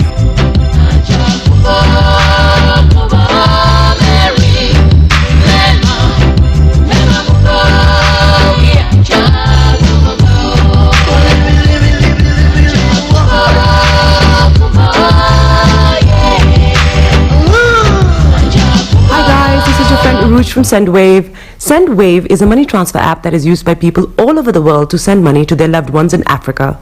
With SendWave, you can send money to Ghana, Nigeria, Kenya, Uganda, and Tanzania. And the best part is, SendWave is absolutely commission-free. Our exchange rates are excellent. You can see for yourself by checking them out on our website. So how do you use SendWave? SendWave is an app that you can download onto your phone from the App Store or Google Play Store. The app is free to download. After downloading it, just open the app and enter your name, email, and phone number. That's it. You're good to go. Make sure you use the promo code SR. S for Star, R for Radio. This promo code will give you £5 free credit to send to Africa on your first transaction. Your money will be delivered to your recipient within seconds. Feel free to call me on 0749 7377 647 at any time. I'll be happy to tell you all about SendWave and help you in any way I can. Remember to use the promo code SR for £5 free credit. Medasse. Tune in to On Point here on Star Radio UK with Empress Regina every Monday at 5 p.m. GMT. Looking forward to your company. Hi everyone, it's your girl BB Clement, the author of How to Go from Employee to Entrepreneur and the host of your weekly business show, BB Means Business, the show where we discuss everything you ever wanted to know about business but you were afraid to ask. How do I start my business? How do I raise the finance? How do I grow my business? Where am I going to find my customers? Join me every Tuesday at 1:30 p.m. on Star Radio UK to get all the information and tips that you need to become a successful entrepreneur and become financially free. Remember, don't let life dictate to you. Rather, put your signature on life. Welcome back to the program Star Radio UK, your favorite African and Caribbean radio station in London, bringing the time now to 10 minutes to 12 the time. So it is now time for us to look at some of the other stories making the rounds, but starting from home here in the UK. As I did ask the question earlier on, do you think that it's about time? Partygate.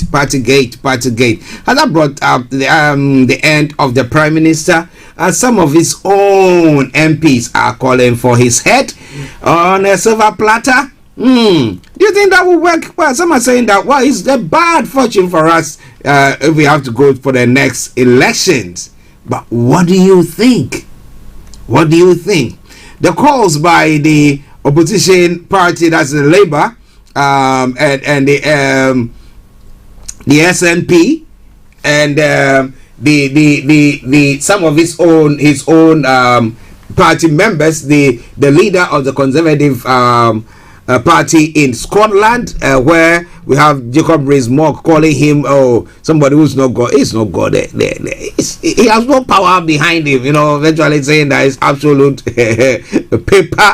paperweight politician. I mean, is it because maybe he just came into leadership there? Well, what do you think about all that? We're going to be having a look at that. I will want to hear from you. But as I said earlier on, we are transmitting on the Facebook. But go to Star Radio UK TV channel, and then you should find us there. Okay, you should find us there. All right then. But remember, exactly at 12:45, I'll be having HRH Linda Pallien joining in on Career 101.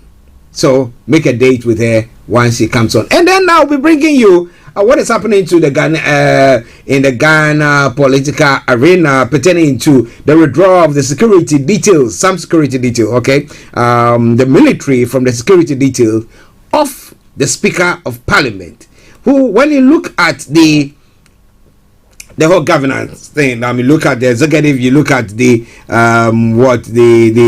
CJ, and then you look at the EC, and then the Speaker of Parliament. Looking at all those bodies, you find out that, well, it's only the Speaker of Parliament whose security details, the military in his security details, is being withdrawn.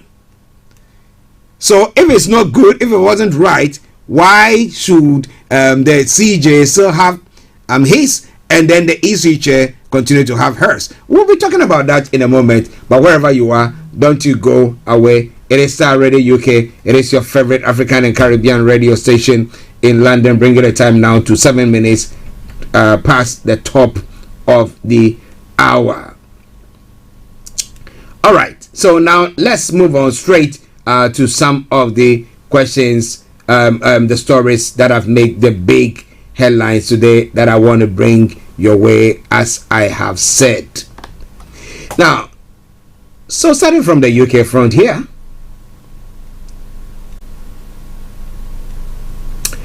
Now, the first story talks about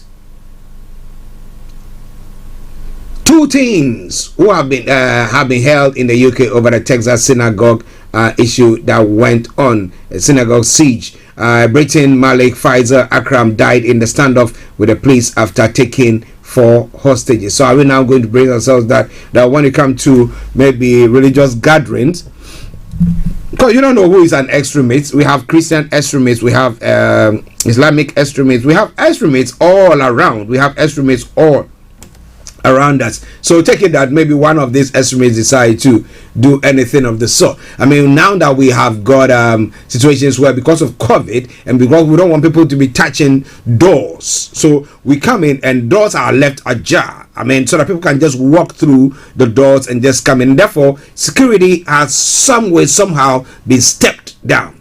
But this is a case where a siege took place, and 2 teenagers have been arrested in England as part of the investigation into a hostage-taking incident at a synagogue in Texas on Saturday. Now, British citizen Malik Faisal Akram, 44, from Blackburn, was shot dead after a standoff with police in Colleyville. Now, you know, interestingly, when it comes to his age, it's not been quite a norm where we see maybe older people. Let me put it that way, older people. I mean, always we see some of the young ones, maybe 18 or they're upwards to 20. I've not rarely have I heard somebody who is about 30 who has been involved in something of the sort. But well, details of the ages of and genders of the pair arrested in South Manchester on Sunday evening were not revealed. Now, Greater Manchester Police said it was liaising with the local communities and continuing to assist in the U.S. inquiry. The force said the 2 teenagers were arrested as part of the ongoing investigation into the attack and were being held in custody for questioning. So you see, teenagers are the ones who actually do that. According to the U.S. police sources, now Akram arrived in the country via New York's JFK International Airport 2 weeks ago. So was that his mission? And how is that going to impact traveling from the UK to the US now? Akram's brother Gulba confirmed his death in a statement carried on the Blackburn Muslim community Facebook page. He apologized to the victims and said his brother had been suffering from mental health issues. Okay, so mental health issues once again making the rounds there. Akram's brother Gulba confirmed that the Metropolitan Police earlier confirmed counter-terror officers were in contact with a U.S. authority and the FBI. The siege began at around 11 hours local time, that is 16 hours GMT, when police were called to the congregation Beth Israel Synagogue in the suburb of Dallas. Now, neighbors said they heard a commotion when armed police were sealing off the area, followed later by a loud bang which shook their house. Now, Suzanne Hughes said she was at home celebrating a birthday with her family when they saw police with guns drawn rush towards the synagogue. Now, I was expecting the synagogue to have exploded. It had not, but it was very unnerving. We heard gunfire when we got to the backyard. It said, "This is America. You're supposed to be able to be safe everywhere you go," she added. Well, in this world now, I don't know how safe we are. Now, Akram gained initial access to the synagogue during the service by claiming to be a homeless man. according to a police source quoted by the CBS. So next time somebody comes in and it's a homeless person, who will want to let him in? All of the hostages at the synagogue were freed unharmed. U.S. President Joe Biden called the hostage taking an act of terror, and the UK condemned the attack. The British Foreign Secretary Liz Truss described it as an act of terrorism and anti-Semitism. Now, Ms. Truss said in a tweet, "We stand with US in defending the rights and freedoms of our citizens against those who spread hate." Well, his brother is saying that he was suffering from some mental ailment. Now, what do you think about all that? It's all coming your way from Star Radio UK, your favorite African and Caribbean radio station in London. Some few seconds to 12. I'll be opening the line at that time, so you can also make your voice in the discussion. But if you want to post a comment, you can go to our YouTube channel and post a comment there. Okay, I'll be able to read that as well. What about that? Okay, a British woman has been reported missing after the Tonga tsunami. Friday, friends say on social media that Angela Glover appears to have been swept away in the disaster. If you watch the whole tsunami thing unfolding and the disaster that was unfolding after that, it was quite scary. It was quite scary because we were watching a program, a documentary where I was looking at some islands, some nice. I mean, look at the sea, the color blue and white sand, and I was like, wow, this is a place to be. I'm talking about Tahiti and places, and I was looking at that, and then when I saw this story as well, then I'm like, so when you live on such an island and there's a tsunami, where do you flee to? Oh my goodness. Well, it's all Star Radio UK.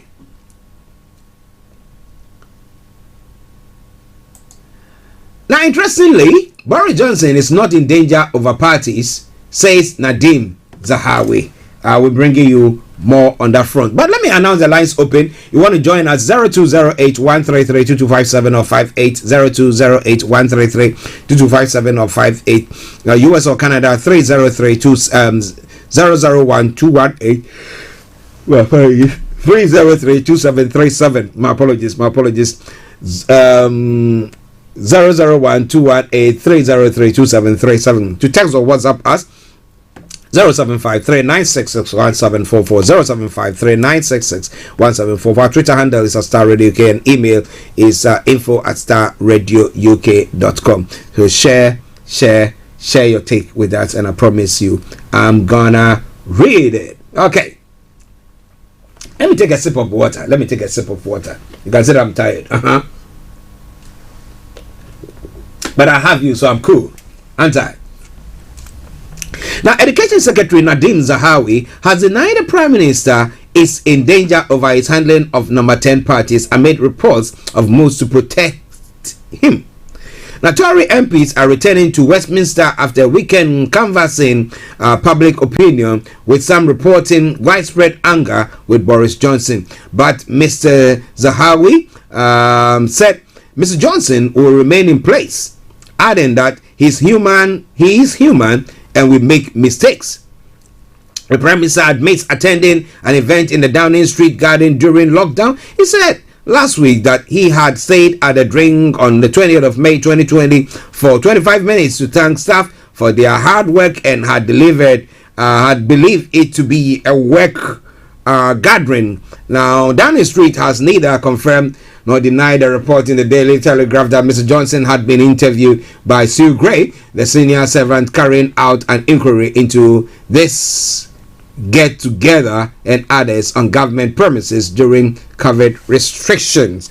Now, the Liberal Democrats and the SNP are calling on the Prime Minister to resign as well. But a leadership contest can only be triggered if 54 Tory MPs write to the chairman of the backbench 1922 committee, Sir Graham Brady, expressing the same concerns. Conservative MP Andrew Bowie said Westminster there was a lot of ill feeling out there and discomfort among his colleagues. Now, another Tory MP, Chris Lauder, said he had received hundreds of emails about parties adding I'm not going to call for anyone's resignation until I've seen the fact. But then real action is required, and then we shall go from there. Mr. Zahawi said that the Prime Minister will stay in his post, adding he came to the dispatch box and apologized and said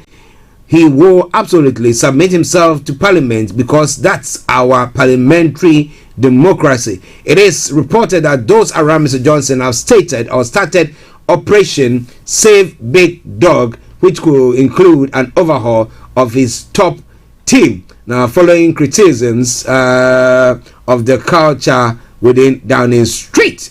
Now, it goes on further to say, Monday morning is sometimes a reflective moment in Westminster, and I know from conversation with MPs over the weekend and late last night that many of them were hearing very, very tough things from their constituents. There is this morning a bit of a lull in what is already a very long-running saga. But I remember, this isn't just about one event in the number 10 garden in May 2020. Is about a series of things. It is about Downing Street's handling of this whole affair, the repeated emergence of allegation, and Boris Johnson's own judgment that it's at the core of this. What do you think is going to happen on that front? This is all coming your way from Starr Radio UK. 4 minutes past the top of the hour. Remember, exactly at 12:45 we should be having HRH Linda Pallien joining in on the program. Let's move on straight to other parts of the world as well. Well, anxious waits for news after tsunami cuts of Tonga. That's the story. It's making the rounds there. Tongans living overseas are facing an anxious wait for news of loved ones after a volcano triggered a tsunami. The Tonga Hapai volcano erupted on Saturday about 65 kilometers or 40 miles north of the capital Nuku'alofa. Now, the eruption, which was heard as far as the US, caused waves higher than a meter to crash into Tonga. There have not been any confirmed deaths, but communications are crippled, making it difficult to establish the scale of destruction. Now, friends and family of British woman Angela Glover says she is missing. In social media posts, they say she was swept away in the waves. More than 10,000 kilometers away, 2 people drowned off a beach in North Peru amid abnormally high waves. But New Zealand and Australia sent surveillance flights to find out more, with New Zealand saying there has been significant damage along the western coast of Tongatapu, Tonga's main island. Internet and telephone communications in Tonga are extremely limited, and outlying coastal areas remain cut off. Well, that's a sad story there, but those are some of the stories making the rounds across the globe. Well, over the weekend, Djokovic's visa was withdrawn again, and then he was deported. But information coming through, Novak Djokovic has arrived in Serbia after being deported from Australia. The top men's player was deported on Sunday after losing a visa battle that centered on the fact he is unvaccinated. A crowd of supporters had gathered at the airport in Belgrade, waving the national flag and chanting, "We love Novak." This year's Australian Open tournament, which had been overshadowed by the players' visa troubles, began in Melbourne on Monday. Djokovic had been scheduled to play later in the day, but his dramatic deportation ended his hopes of winning a record 21st Grand Slam title. And Australia's immigration laws, Djokovic, 34, cannot be granted another visa for 3 years. But Prime Minister Scott Morrison has said he may be allowed entry sooner under the right circumstances.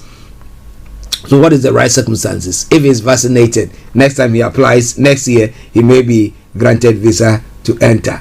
Well, if I'm him, I would say, well, I'm no more coming to your country again. Take your country. What about that? No. The right thing has to be done. I know the authorities were acting in the interest of the general public and in their own quest to satisfy their, their constituents or their populace. It is all coming your way from Star Radio UK, your favorite African and Caribbean radio station in London. Sometime last week I did talk about the fact that Israeli ex-Prime Minister Netanyahu is facing a corruption case, a criminal case against him. But Israeli ex-Prime Minister Netanyahu's case could be dropped in a plea deal. The former Israeli Prime Minister Benjamin Netanyahu is negotiating a plea deal which could end his corruption trial. A source close to the talks has said an agreement could see Mr. Netanyahu, 72, plead guilty to reduce charges in return for community service instead of a possible jail term. Now, reports say Mr. Netanyahu is, however, objecting to accepting a charge which will require him to leave politics. Now, Israel's longest-serving leader was unseated after elections last year. Now, he's head of the right. He is head of the right-wing Likud, the largest party in the Israeli parliament, and was prime minister for a record 15 years. In his last 5 years in office, Mr. Netanyahu was dogged by a police investigation into allegation against him, followed by start of his trial in 2020. He is accused of bribery, fraud, and a breach of trust in connection with 3 separate cases. He denies the charges against him, saying they are all politically motivated. Now, reports that Mr. Netanyahu had been discussing a plea deal with Attorney General Avichai Mandelblit emerged in Israel media in recent days. An unnamed source connected to the talks confirmed the negotiations on Sunday, news agency said. Israeli media say Mr. Netanyahu has instructed his lawyers to continue the talks despite reported objection of his family to the prospect that he would accept a level of guilt. But what kind of level of guilt is he going to accept? This is all coming your way from Star Radio UK. It is your favorite African and Caribbean radio station in London. 10 minutes past the top of the hour at the time. Now, Jovenel Moise murder, ex-senator arrested in Jamaica. Now, Jamaican authorities have arrested a former Haitian senator who is a prime suspect in the murder of Haitian President Jovenel Moise. John Joel Joseph was arrested on Friday, Jamaica Constabulary Force spokesman Dennis Brooks have said. Mr. Moise, who was shot dead on July 7 by gunmen who stormed his residence in the Haitian capital Port-au-Prince. Now, soon after then, National Police Chief Leon Charles said Mr. Joseph supplied weapons and planned meetings. Now, Mr. Brooks declined to comment on whether the arrest happened following a request by the FBI in the United States, which is also investigating the murder. A 124-page Haitian police investigative report states that Mr. Joseph was instrumental in his fierce will to kill the president, the Miami Herald has reported. It goes over to former Colombian military officer Mario Antonio Palacio was charged in the U.S. earlier this month after being part of the plot. Now, while several arrests have been made in Haiti in connection with the killing of Mr. Palacio, was the first suspect to face charges. Now, previous suspects detained were also former members of the Colombian military, many of whom said they were hired to provide security services in Haiti and were not told about a plan to kill the president. So it was true, they killed the president. So coming away from Star Radio UK, your favorite African and Caribbean radio station in London. Okay, let's move on to the African continent. I bring you some highlight from there, and then we take a break before I bring you the details. Ghana police have rescued a baby from a stolen vehicle. We will find out how the baby ended up in the vehicle. How come that the parents were not, or a parent wasn't there to fend for that baby in the vehicle?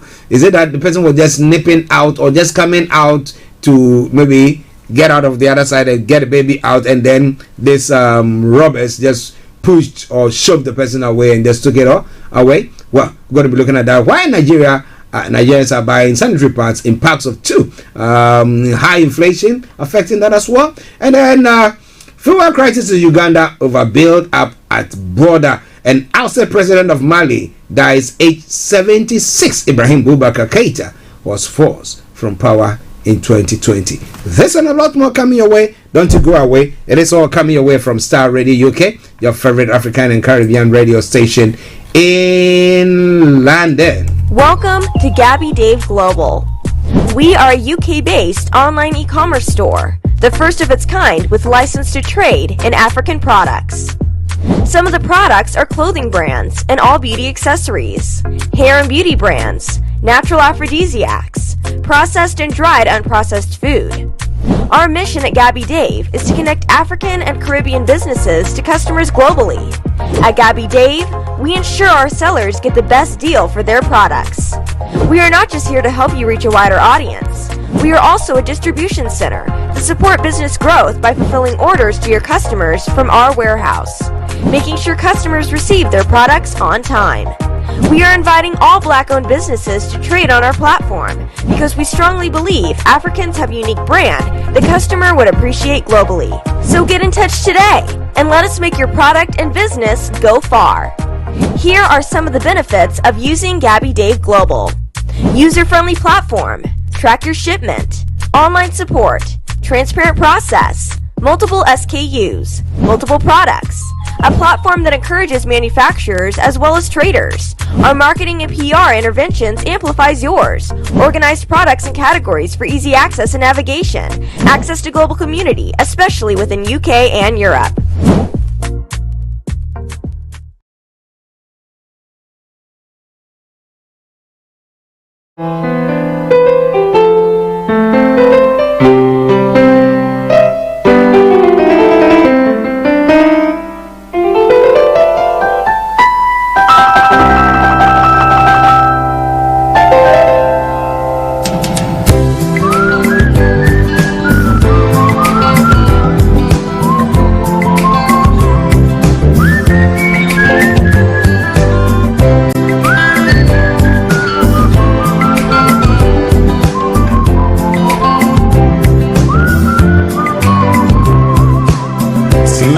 Chen mami bon komobi min komo nyina ni de mi do inkro fontasio odana mi o ma won kutonu obi areni wa obotu asisama kin wo wo Osus na mi chen mami bon komobi in komo nyina ni de obi ani wo ni wo se Slami chen, mami mpogo nkomobi Inkomo nyina renyite Wasam nyamasa Semit unza mi hunza mi emumpo Mitajindo suomu mwa Wawre chichir mami mije Bebit na mi chen Mami mpogo nkomobi Minkomo nyina renyite Mewa kieza mauta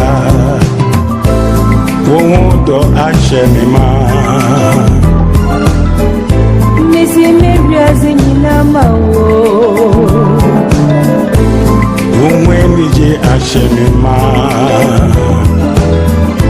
Deminsi, don't you break my heart Mami chen, mami komobi Inkomo nyina renyite Obiani wani wose Siami chela ho mami mbogo komobi Inkomo nyina renyite Wasam nyamasa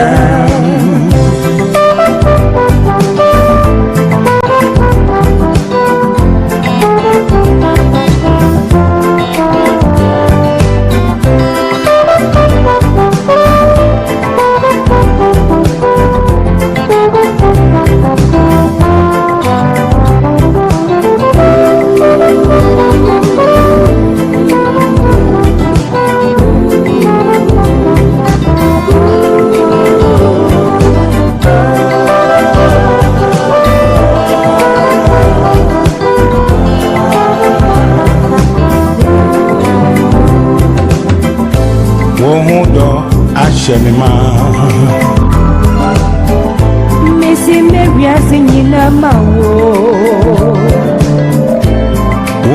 Menije Ashenima, baby. Demincy, don't you break my heart.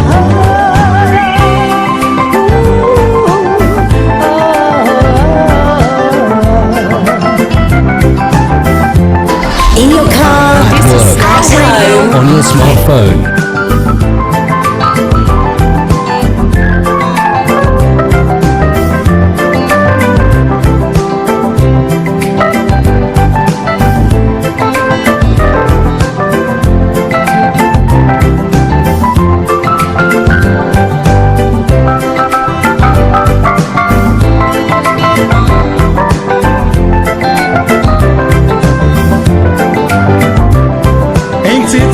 Channel, Mammy Mo, Nkomobi, Nkomoni Nani there.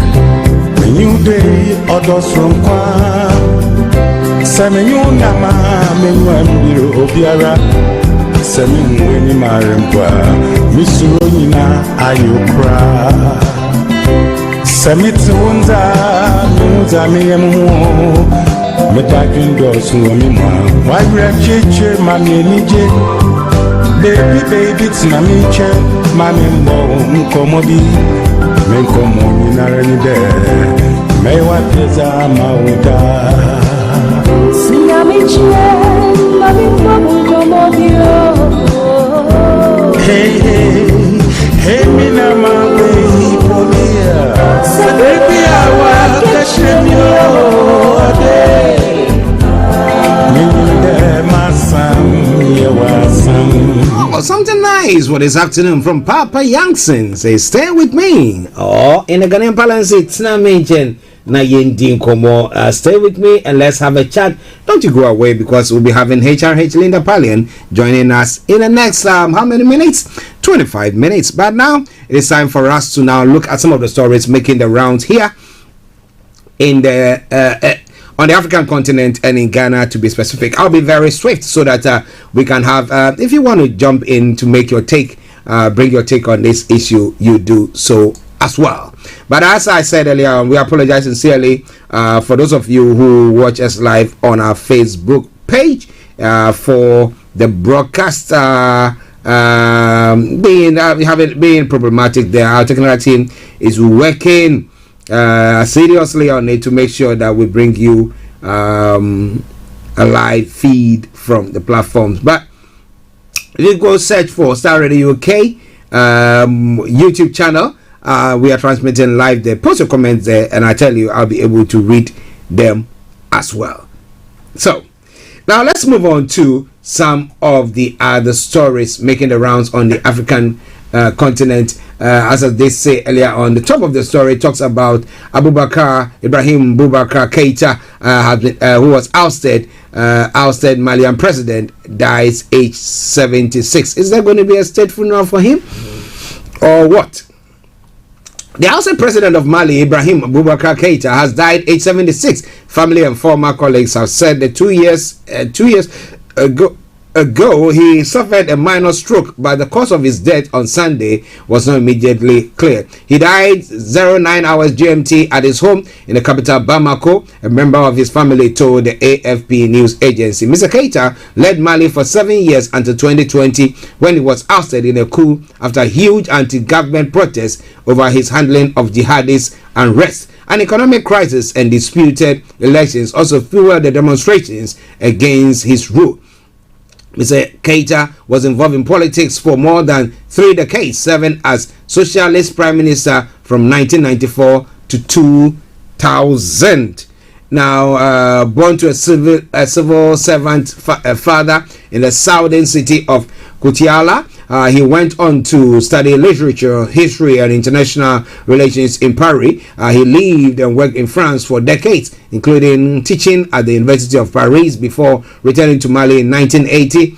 At first, working as an advisor to the European Development Fund, he is remembered variously as a generous, irascible, and divisive figure by his entourage. Now, Mali has been in the grip of security and political crisis since the outbreak of the independence and jihadist insurgents in 2012. President Keita went on to be elected in 2013 on a promise to bring peace and security, winning by a landslide. Yet, his government failed to put an end to Mali's grave security challenges, and he was ousted by the military in August 2020. Weeks later, he suffered a minor stroke and was flown to the United Arab Emirates for medical treatment. According to the Francophone African news site, Jean Afrique, Mr. Keita kept a low profile thereafter, living in Bamako with his wife Aminata, who made frequent trips to Ivory Coast to visit their sons living there. It is all coming your way from Star Radio UK, your favorite African and Caribbean radio station in London. And when we say, may your soul rest in perfect peace. Star Radio UK.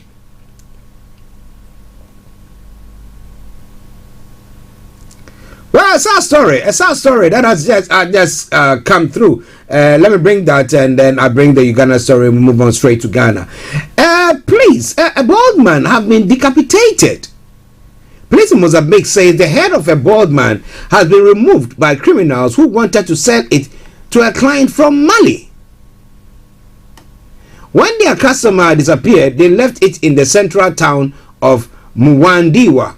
Now, some Mozambicans believe bald men's head contain gold. So if you are bald, be warned. Don't go to Mozambique. They might slash your head. Now, the first report of bald men being killed for their heads in their country were back in 2017. The trade in body parts is relatively common in Mozambique, Malawi, and Tanzania, where they are believed to bring fortune and luck in love. The body parts of people with albinism are especially prized. Jesus. Well, so that's one of the sad stories that has happened in Mozambique today. Star Radio UK, your favorite African and Caribbean radio station in London, bringing the stories to you. We're going to go to Uganda, where it's all unraveling. The petrol prices hike, scarcity, fuel crisis is causing lots of problems there. Now, Uganda is undergoing a fuel crisis following a build-up of fuel transporters at the major border points of Malaba, as long as 70 kilometers or 43 miles have been reported. The truck drivers in the region have been protesting against a requirement by the Uganda government that the test for COVID-19 at the border points, regardless of whether they presented a negative PCR test or not. The directive to test at the border was issued at the start of the month. Uganda later suspended it, but there were already a build-up of trucks at the border points. The country imports all its fuels and other petroleum products and consumes about 6.5 million liters or 1.7 million gallons a day. Now, fuel prices have been steadily rising since last year, but a major spike has been seen in the past week. In the capital, Kampala, some filling stations have been selling only the premium petrol known as the V-Power by some distributors, which cost 5,200 Ugandan shillings, bringing it to $1.5 or £1 per liter at some outlets. This is despite a Ministry of Energy directive to retailers at the weekend that prices should not exceed 5,000 Ugandan shillings. By end of last week, fuel was already 10,000 shillings in some other countryside towns. Many outlets have already completely run out of fuel and out of fuel products as well.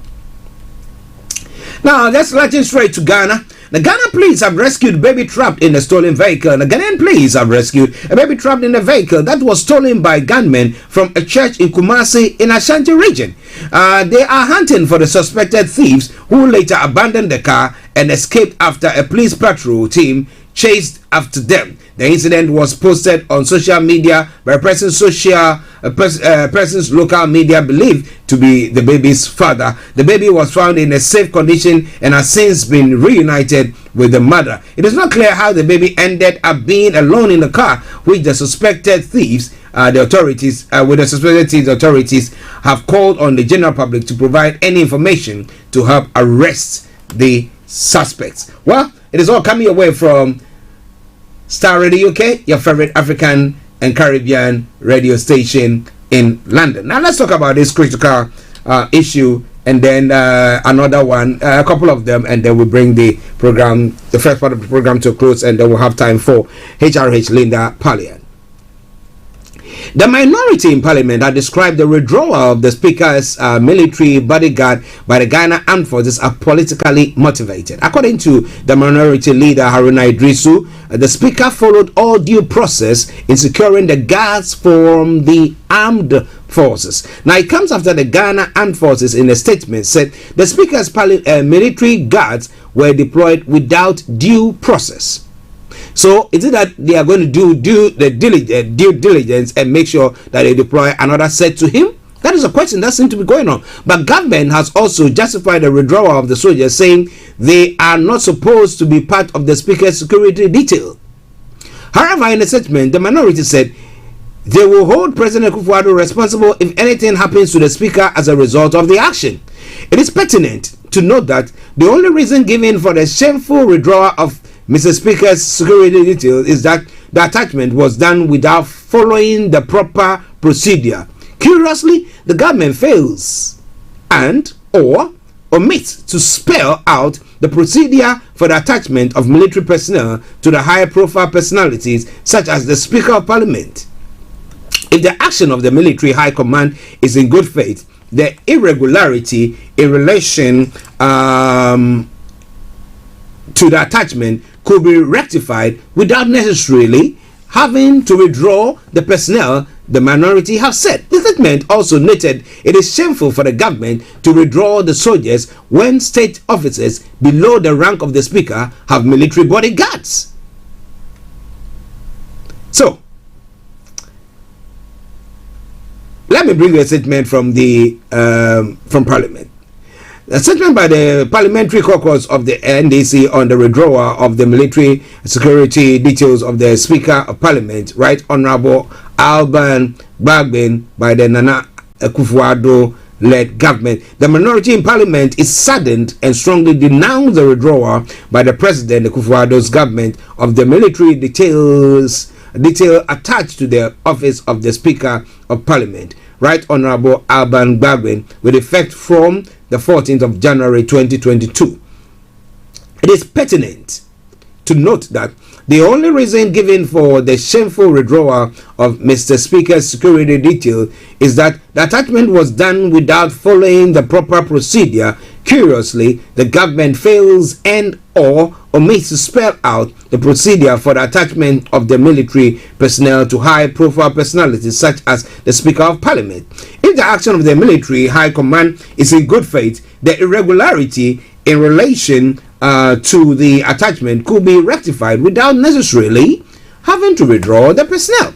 The only logical conclusion a reasonable mind will draw with respect to the failure of the government to indicate the nature of the procedure supposedly breached by the Speaker outwith is that proper procedure was followed, for which reason the military high command had no difficulty attaching the military personnel in question to his office. Indeed, the clerk to Parliament on the 21st of January 2021 did write to the Chief of Staff of the Armed Forces and duly requested the attachment of the military personnel in question. At this point, the Chief of Staff did not detect any procedural irregularities in relation to Mr. Speaker's request. However, 1 year on, the same Chief of Staff, who on behalf of the military high command granted the request, now wants Ghanaians to believe that he acted in error in the first instance. That the posturing of the Chief of Staff in this regard is, to say the least, preposterous. The minority states further, without any equivocation, that the attachment of military personnel to the office of the Speaker is not an isolated incident at all. For instance, members of the executive branch of the government, other than the President and Vice President, who are below the Speaker of Parliament in terms of status and rank as provided for in the Constitution, have at various times had soldiers attached to their offices. A notable example is the current Attorney General and Minister for Justice, who, even as Deputy Attorney General, had a soldier for his bodyguard. Another example of a state official below the Speaker in terms of status and rank who roams towns with military protection is the chairperson of the Electoral Commission, Madam Jane Mensah. Now, following from above, the minority is certain that the action of the military high command relative to the withdrawal of Mr. Speaker's security detail is politically motivated and calculated to diminish his confidence in his bid to impartially and independently steer the affairs of the legislative arm of government. So the question that I've been asking all through this morning has been that, are they trying to gag him? So if he somehow feels insecure, then you have to do this. You have to make sure that there is maybe some agreements in Parliament so that government's bills can be passed through and stuff like that, and then you can get your military. Is that what they are trying to do? Wow. If it is, then it's shameful. In the circumstances, the minority should hold the government of President Akufo-Addo responsible should the security of Right Honourable Alban Gbagbe, the Speaker of Parliament, be compromised in any way. He further calls for the immediate withdrawal of the letter with reference number GH1002 stroke 01/COS written on behalf of the armed forces by the Chief of Staff and supporting and purporting to withdraw the military personnel attached to Mr. Speaker's office. And it was signed by Honorable Haruna Idrisu. Now, why that action? The former Speaker had a military attachment to his security detail. Now, normally it shouldn't be so. We should have police personnel, across board, from the president right down to whoever. However, this has been a practice or a culture in our part of the world where the security details of this top crew have military personnel in there. So how come that the chief of staff, after a year, now comes to say that, well, we have to withdraw them because there are irregularities? So are they saying that if they see to regularize everything, they're going to give that security details back to him in addition to whatever he has? Well, it is Starr Radio UK.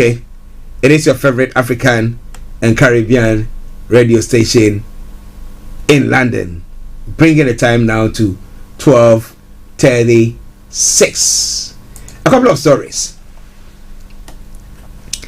A finance and economic policy analyst, Mr. Senyor Hoshi, has repeatedly called for state funding of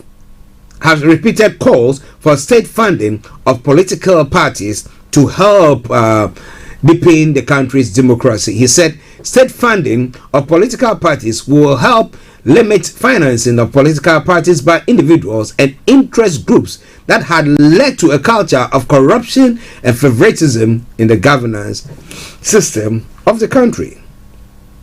Mr. Hoshi was speaking at the second edition of the University of Professional Studies Accra Law School Constitutional Day public lecture at the university last Friday. The lecture, organized by the UPSA Law School in collaboration with the One Ghana movement, was on the topic avoiding the impending death of the 1992 Constitution.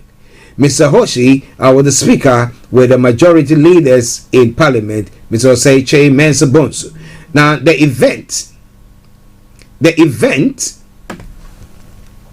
okay, just bear with me. The event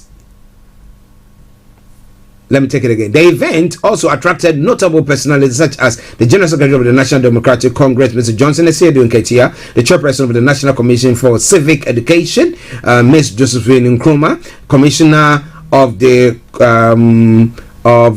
National Commission of Civic Education, Ms. Josephine Nkrumah, and Commissioner of the Commission on Human Rights and Administrative Justice, Mr. Joseph Whittle, former Vice Chancellor of the UPSA, Professor Joshua Alabi, former Minister of Finance, Professor Kwesi Bochoi, the 2020 presidential candidate of the Progressive People's Party, Ms. Bridget Jogbenuku. Okay, so those were the people in there. It is all Star Radio UK. A final story, and then we take a break, and then we wait for the one and only HRH Linda Pallien to join in. Now, Ghana's key authority is in the hands of an angel. The angel is designated to oversee issues. A meeting is to take place in the spiritual realm to decide who becomes the president of Ghana. Wow. So, up to now, the spirits don't know who should be. Now they're going to have a meeting. The Prophet Isaac Owusu-Bempah, the founder and the leader of the Glorious Words Power Ministry, in his latest disclosure about the outcome of the 2024 election, indicated that spiritually, a key that symbolizes the power of authority is no longer in the hands of the governing MPP. He said, the said key is in the hands of a certain angel who is designated to oversee issues concerning the country. The key is to winning the election has left the MPP. I've seen it. So if they will listen and pray on it, they should act fast. We should find out what Saul did before he was stripped. God can reveal to a prophet who will win the election. In the quote, he said, we should ask ourselves why God has taken the key from the MPP. If they don't take what I said seriously, it will affect them. NDC should also not assume that due to the situation in the country, they will win the election. Well, this is where I end the first part of the program. Do you think Owusu-Bempah? Now, after now, the situation is the angels have not actually seen who is going to be the winner of that election. Anything that is cool? Well. It is Star Radio UK. Let's take a quick commercial break, and then we will continue with the program. Stay tuned and don't you go away. Welcome to Gabby Dave Global. We are a UK-based online e-commerce store, the first of its kind with license to trade in African products. Some of the products are clothing brands and all beauty accessories, hair and beauty brands, natural aphrodisiacs, processed and dried unprocessed food. Our mission at Gabby Dave is to connect African and Caribbean businesses to customers globally. At Gabby Dave, we ensure our sellers get the best deal for their products. We are not just here to help you reach a wider audience. We are also a distribution center to support business growth by fulfilling orders to your customers from our warehouse, making sure customers receive their products on time. We are inviting all Black-owned businesses to trade on our platform because we strongly believe Africans have a unique brand the customer would appreciate globally. So get in touch today and let us make your product and business go far. Here are some of the benefits of using Gabby Dave Global. User-friendly platform, track your shipment, online support, transparent process, multiple SKUs, multiple products, a platform that encourages manufacturers as well as traders. Our marketing and PR interventions amplifies yours. Organized products and categories for easy access and navigation. Access to global community, especially within UK and Europe.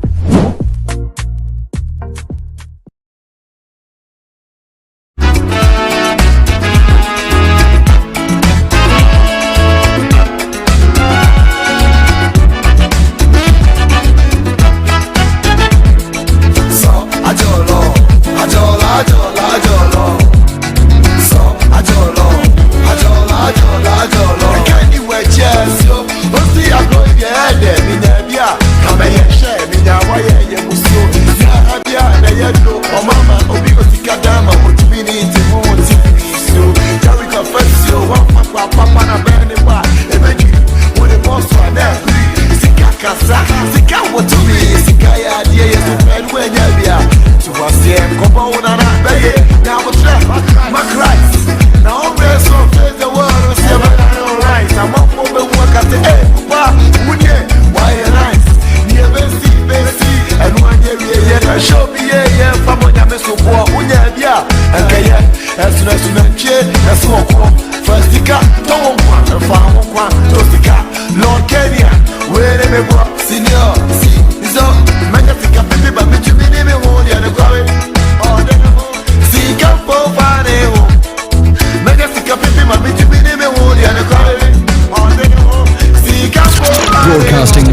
worldwide, online 24/7.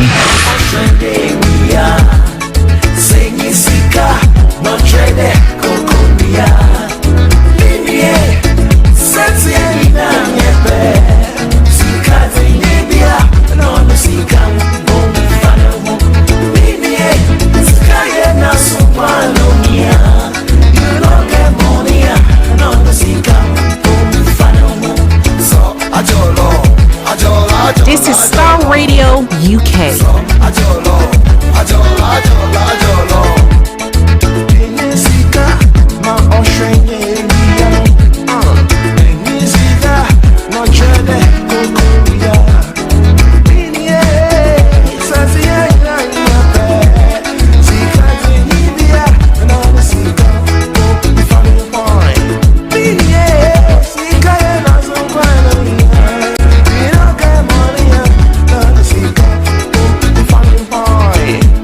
Well, Starr Radio UK, your favorite African and Caribbean radio station in London, bringing the time now to 12:44. So any moment from now, I should be having HRH Linda Pallien joining in to bring you what? Career 101.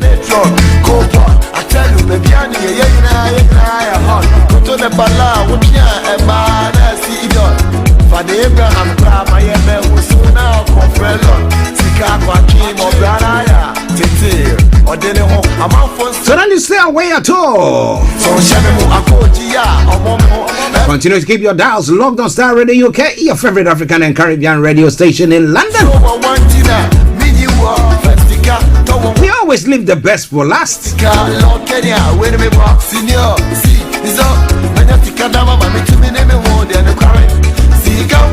Meaning I'm going to be bringing you HRH Linda Pallien all the way from Cyprus. But continue to enjoy the tune whilst we wait for her to arrive on the Star Jet.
Well, one of the oldies from Lord Kenya, and it says Sika. Sika means money, money, money, money.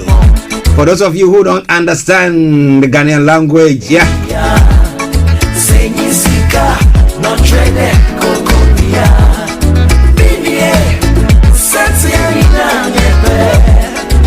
But at this juncture, I've got the one and only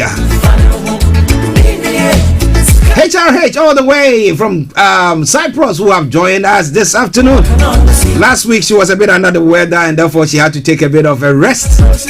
But today she's up here and I can tell you that we're going to make hay while the sun shines here in the UK. I can see the sun shining out there, but it's cold.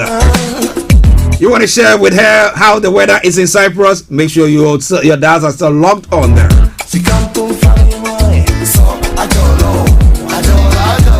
Okay, so let me say a massive good afternoon to you, Linda. Good afternoon, can you hear me? Yes, I can hear you now. How are you? I'm much better today. Thank you so much. Oh, thank God, thank God, thank God. You are feeling much better. Yeah. Everyone was meeting you last week. They were like, "Oh, where is Linda?" I said, Linda is also chilling out now. Yes, she's a bit under the weather, but thank God you are doing well. Thank you so much. Great. I miss you guys too. Yes. We know. Okay, so what are we looking at this afternoon, lady? But this afternoon, we're looking at one of the most topical and contested subjects of this time, which is cancel culture and the impact of cancel culture on careers and businesses. Mm-hmm. Cancel culture. Cancel culture. Okay. Well, cancel culture. Maybe you've heard of all that, and you are maybe experiencing something in that nature. But you want to know more? You want to know more about that? Just stay with us whilst we have Linda to throw more light on it. And as and when you have any questions, you can just put them through and I'll pose it to her. If not, at the close of the program, she's going to put her details there as well. You can get in touch with her because there are a lot of things that she's got up her sleeves that if you don't ask, you wouldn't know. But well, that's what we are delivering this afternoon. Over to you. Cancel culture. What is it all about? Fantastic. So cancel culture, when I think cancel culture is more of an American term. Mm-hmm.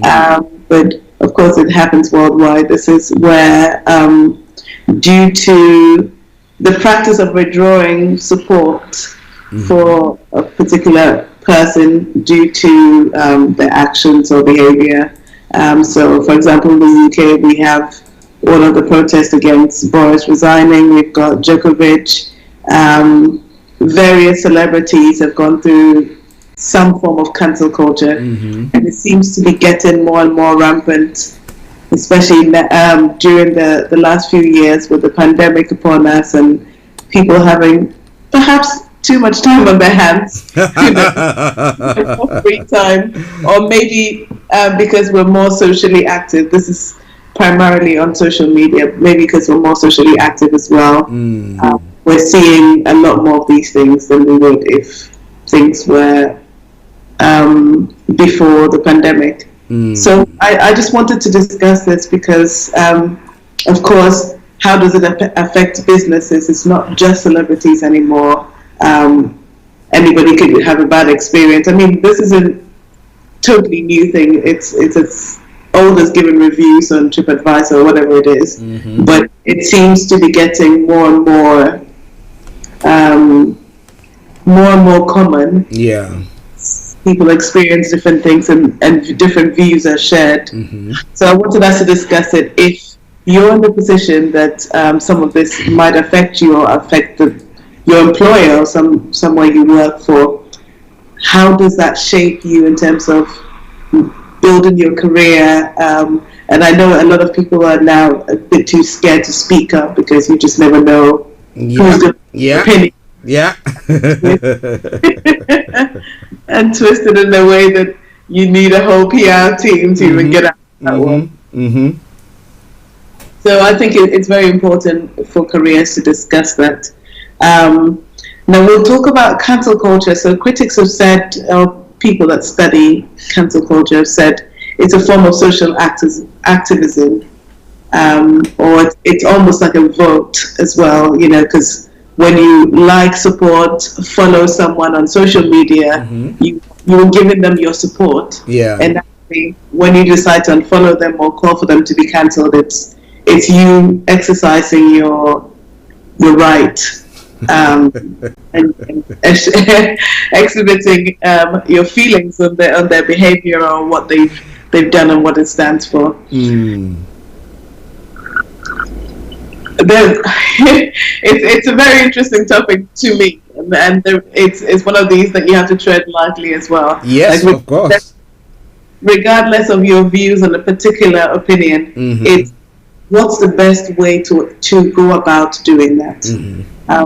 As an individual, a lot of our listeners might not be in the position where their jobs are necessarily rioted against if it needs to be cancelled. But how do you express your opinion without jeopardizing your job or your position? So the first thing is how it's done. You know, whether you're going to make a claim backed by evidence. If you're going to get involved in this discussion on social media, it's the words that are used, whether it's condemning or more critical, and where you get your evidence from as well. Whether your argument is well researched, or if it's jumping on a bandwagon. So if you're going to get involved in these are some of the things that you need to consider. How this comes across and who's viewing it as well.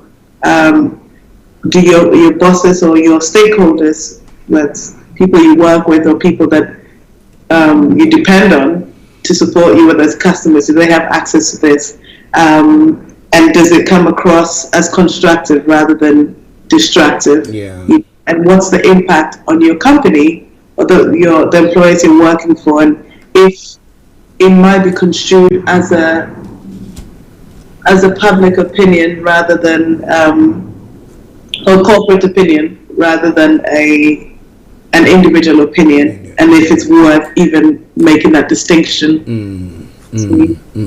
Let me quickly just ask a question there. Listeners, you're listening to Career 101 on Star Radio UK with our own HRH Linda Pallien all the way in Cyprus, and today we are looking at cancel culture. Now, how do you relate that to whistleblowers? How do you relate that to whistleblowers? That's interesting. A whistleblower, as I understand it, will be someone that calls out something that they strongly believe in. Okay. And in a way that's similar to cancel culture. Okay. But I guess the difference between whistleblowing is backing it by facts.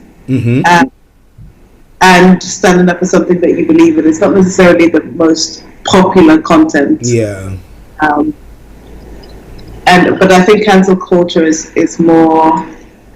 Well, it's very similar, right? Yeah. They seem to cross paths. Yeah. I mean, the most popular whistleblower we know is Julian Assange with WikiLeaks and that, and sometimes we care about what's being released, and sometimes it's so far not related to your day-to-day that you don't care. Yeah. So I think whistleblowers is actually a profession, you know, going into details. Really? And almost truth-seeking. Yeah.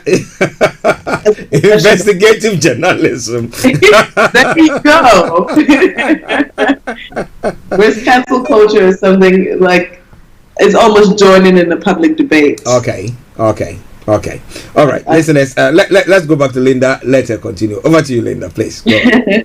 So in your career, exactly, and it's not necessarily bad to take part in this, because we know that if you don't stand for something, you fall for everything. And actually, if you want to build a good personal brand, you should take a personal interest and a professional interest in issues that affect your field of business. So it's sometimes it's necessary to be involved or to give an opinion or to join the discussion about a particular topic in the workplace. But it becomes harmful when it's gone too far, or if you're seen to be perhaps not accommodating of different opinions. You know, and I think a lot of people, and I've seen this a lot, is they want to engage in a discussion, but it's not necessarily a discussion. It's I'm going to tell you how wrong you are, and then try to impose my opinion on you. Yeah. That's the debate in modern society, and with the political debate, you know, it's. A lot of it has resorted to cheap and low blows, you know, rather than arguing a point and actively listening. Yeah. For the other person's perspective, and then agreeing to disagree, or if you've been won over, admitting, well, you have a point there. You know, that doesn't happen anymore, and our leaders don't even set this example anymore. Yeah. it's really hard to like blame this on the younger generation. Well, I beg to differ there. I think the younger generation are the ones who are very fast when it comes to their fingers, just typing everything. But that's the thing, they've learned it because our leaders haven't set good examples. Okay. A few years back, we had debate societies and that's common, and you know, and you learned how to communicate. Yeah. Without making it personally, like without attacking someone personally. Yeah. I mean, this is a while ago, but even Trump's debate when he was getting into office. Yeah. Well, that was just Okay. So anyway, the weekend I saw this protest with the Boris. The Partygate issue. Yeah. Yes, and there was a guy there that took his mask off, and I think that we're going maybe too far with cancel culture. Yeah. You know. Okay, someone does something wrong, we call them out on it. Does that really affect their integrity of the person or of their ability to rule? And do we have a suitable replacement if we do that? You know, we're all for tear them down, but we don't see anyone queuing to do this. Who's going to replace them? Who's going to work or do what they are doing? The good deeds. How is it going to be reckoned? They don't look at that at all. Exactly. Wow. So if you're going to get involved in cancel culture, it's important to come from more of an intellectual and a holistic form of thinking. And of course, everyone makes mistakes as well. You know, and I think, and this is why everyone's so afraid to become a public figure these days. You know, because it's easy for people to go through your past and interpret something just to make a point. I'll give you an example. I have a cousin of mine who was part of the lawmakers. He's an economist in Washington, and they're trying to pass a bill about taxes, how to reform the tax system. And he went into this panel of these different parties because, of course, they're about to vote for it. Yeah. And he was surprised to find that they'd gone into his past and all the papers he's published before and trying to discredit him just because he's the economist who's done the maths about and say that what they are going to do is not going to work out. So yes, it's sad. It's sad. Yeah. And I think that's what we should be thinking about. You know, like I mean, there's so many examples these days. J.K. Rowling, Noam Chomsky, whoever. You know, so whether we I think, just to summarize the argument, it's are we trying to squash opposing ideas and be encouraging intolerance and normative thinking, or are we open for discussion and helping these different perspectives that are necessary for social progress? And if you find yourself in that situation in your career, then this is why it's important to align whatever you do with your values, because if you feel so strongly about it, like some of these celebrities have, regardless of whether they're being cancelled or deported or whatever, they still stand by their values. If you're not ready to stand by your decision, then maybe think before. Think again before you embark on it.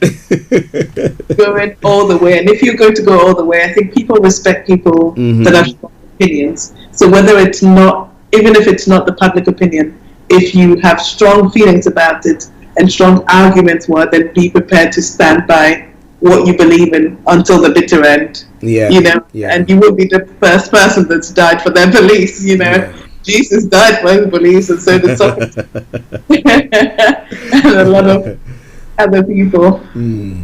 Okay, listeners, let's continue with the discussions. I know it's gone past one, but it's quite an interesting discussion we're having today, looking at cancel culture. Just bear with us. Don't go away. Linda will continue with it. Over to you, Linda. Okay, so to summarize, it's important to remember the price that someone's paying for their beliefs, you know, and how it might affect them, you know. And again, this goes with cancel culture, what you say on social media, but also reviews you leave. You know, so someone might have bad customer service and completely slate someone's character online and attack their family, and you have no idea what they're going through. And then, of course, when you receive a refund, you're not going to go back and eat your words on social media. Most people forget about it. So it's important to think of the effect of what you support, what you're supporting has to all the way through, and whether it's worth doing it. There's nothing wrong with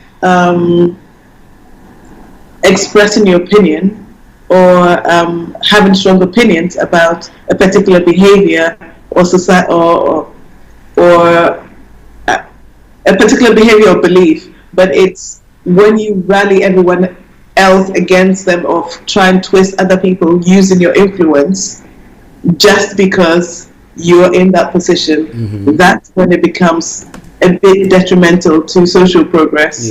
It's really important to understand where you stand on it, how it affects your career, and also not be afraid to stand up if it's a core of your values, or what it's core to your beliefs.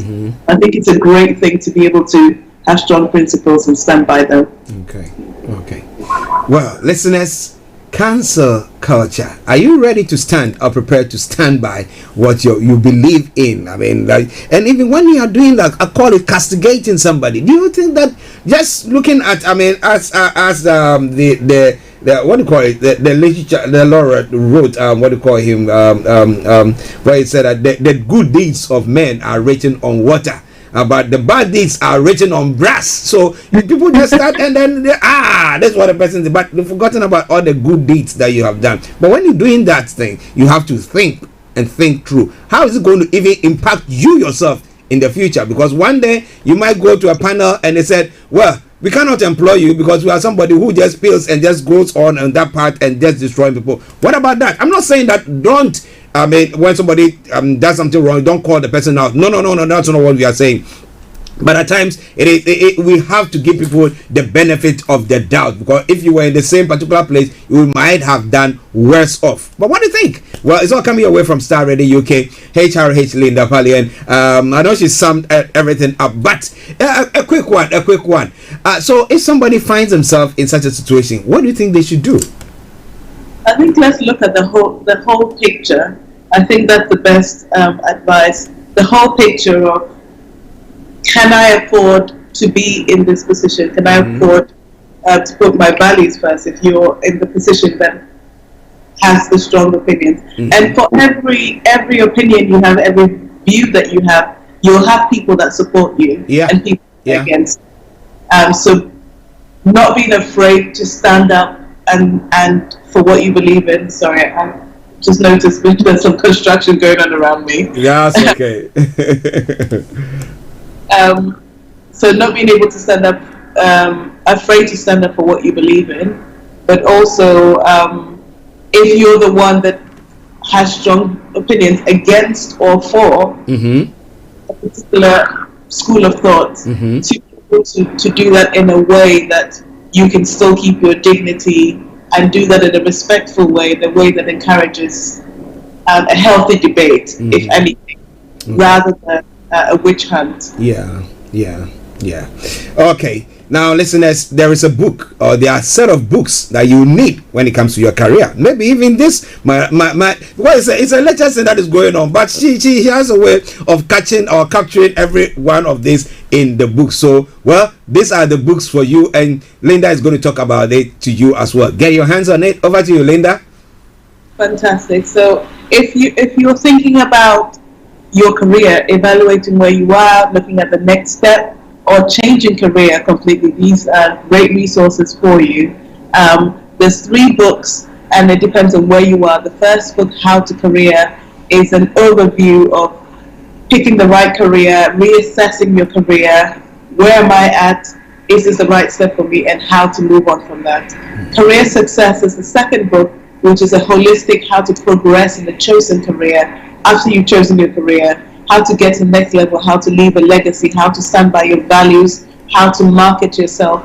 So career success is really having that career and making it a success and a masterpiece. And of course, the third book, which is the career workbook, evaluates all of these things. It's a self-help workbook for your career, so you can personalize your progression plan. You have something to show for it. You can put it all in one place, and it gives you an overview of where you are at now, a snapshot view of where you are at in your career, and the next steps of how to make it what you need it to be. Okay, so those are the books for you. The career, the ultimate career workbook. Yes, get your hands on that, and how to career and the career success. Please make sure you get your hands on that. It will help you a great deal. But Linda, before we go, if people want to get in touch with you, how do they do so? Absolutely. The books are available on Amazon UK, amazon.co.uk.com, also in Europe, Amazon Germany.de. You can find them on Waterstones online. You can find them on Book Depository and any other online books. If you search Career by Linda Pallien, you'll find these books. And also you can contact me directly on my website, lindapallien.com. If you have any questions, if you'd like to work with me one-to-one, if you want to evaluate your career, of course I do that complimentary as well. So if you want to chat about your career, definitely you can contact me on my website, lindapallien.com, or on social media at Linda Pallien. Okay. Linda, let me say a massive thank you very much for this wonderful presentation that you've done today. My pleasure, and sorry about being late. I promise I'm getting better. She's getting better. Yes. Okay, have a lovely day. We'll catch up later then. You too. Thanks for having me. Bye. You're welcome. Bye. Well, listeners, that was HRH Linda Pallien for you, bringing you Career 101. And today we looked at the cancel culture. Now, do you think that it helped you? Do you think they have an issue about that? Yeah, feel free and get in touch with us, and she will seek to address and the books that she's talking about there. Please make sure you get your hands on it, and it will help you a great deal. So on that note, let me say thank you very much for tuning in. This afternoon I'm going to bring you lots of music, and then this evening we'll be bringing you On Point with Regina and Nima, and then all roads leads to the the reggae time with the maestro Mr. Dave West, Unconscious Reggae. Yes, and tomorrow, God willing, we'll come back with another edition of the morning show. Once again, I apologize sincerely to our Facebook followers for the disruption in the broadcast there. You've not been able to listen to us on that, but we are transmitting live on YouTube, and our technical team are working assiduously to resolve the issue that is going on. So on that note, let me say thank you very much. It's me, Archie. So you have a top of the day. Enjoy this tune, Sikampo, and when it ends and you don't hear from me, I say have a good day. Bye bye for now.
Lord Kenya, where they may go, senior, see, is up,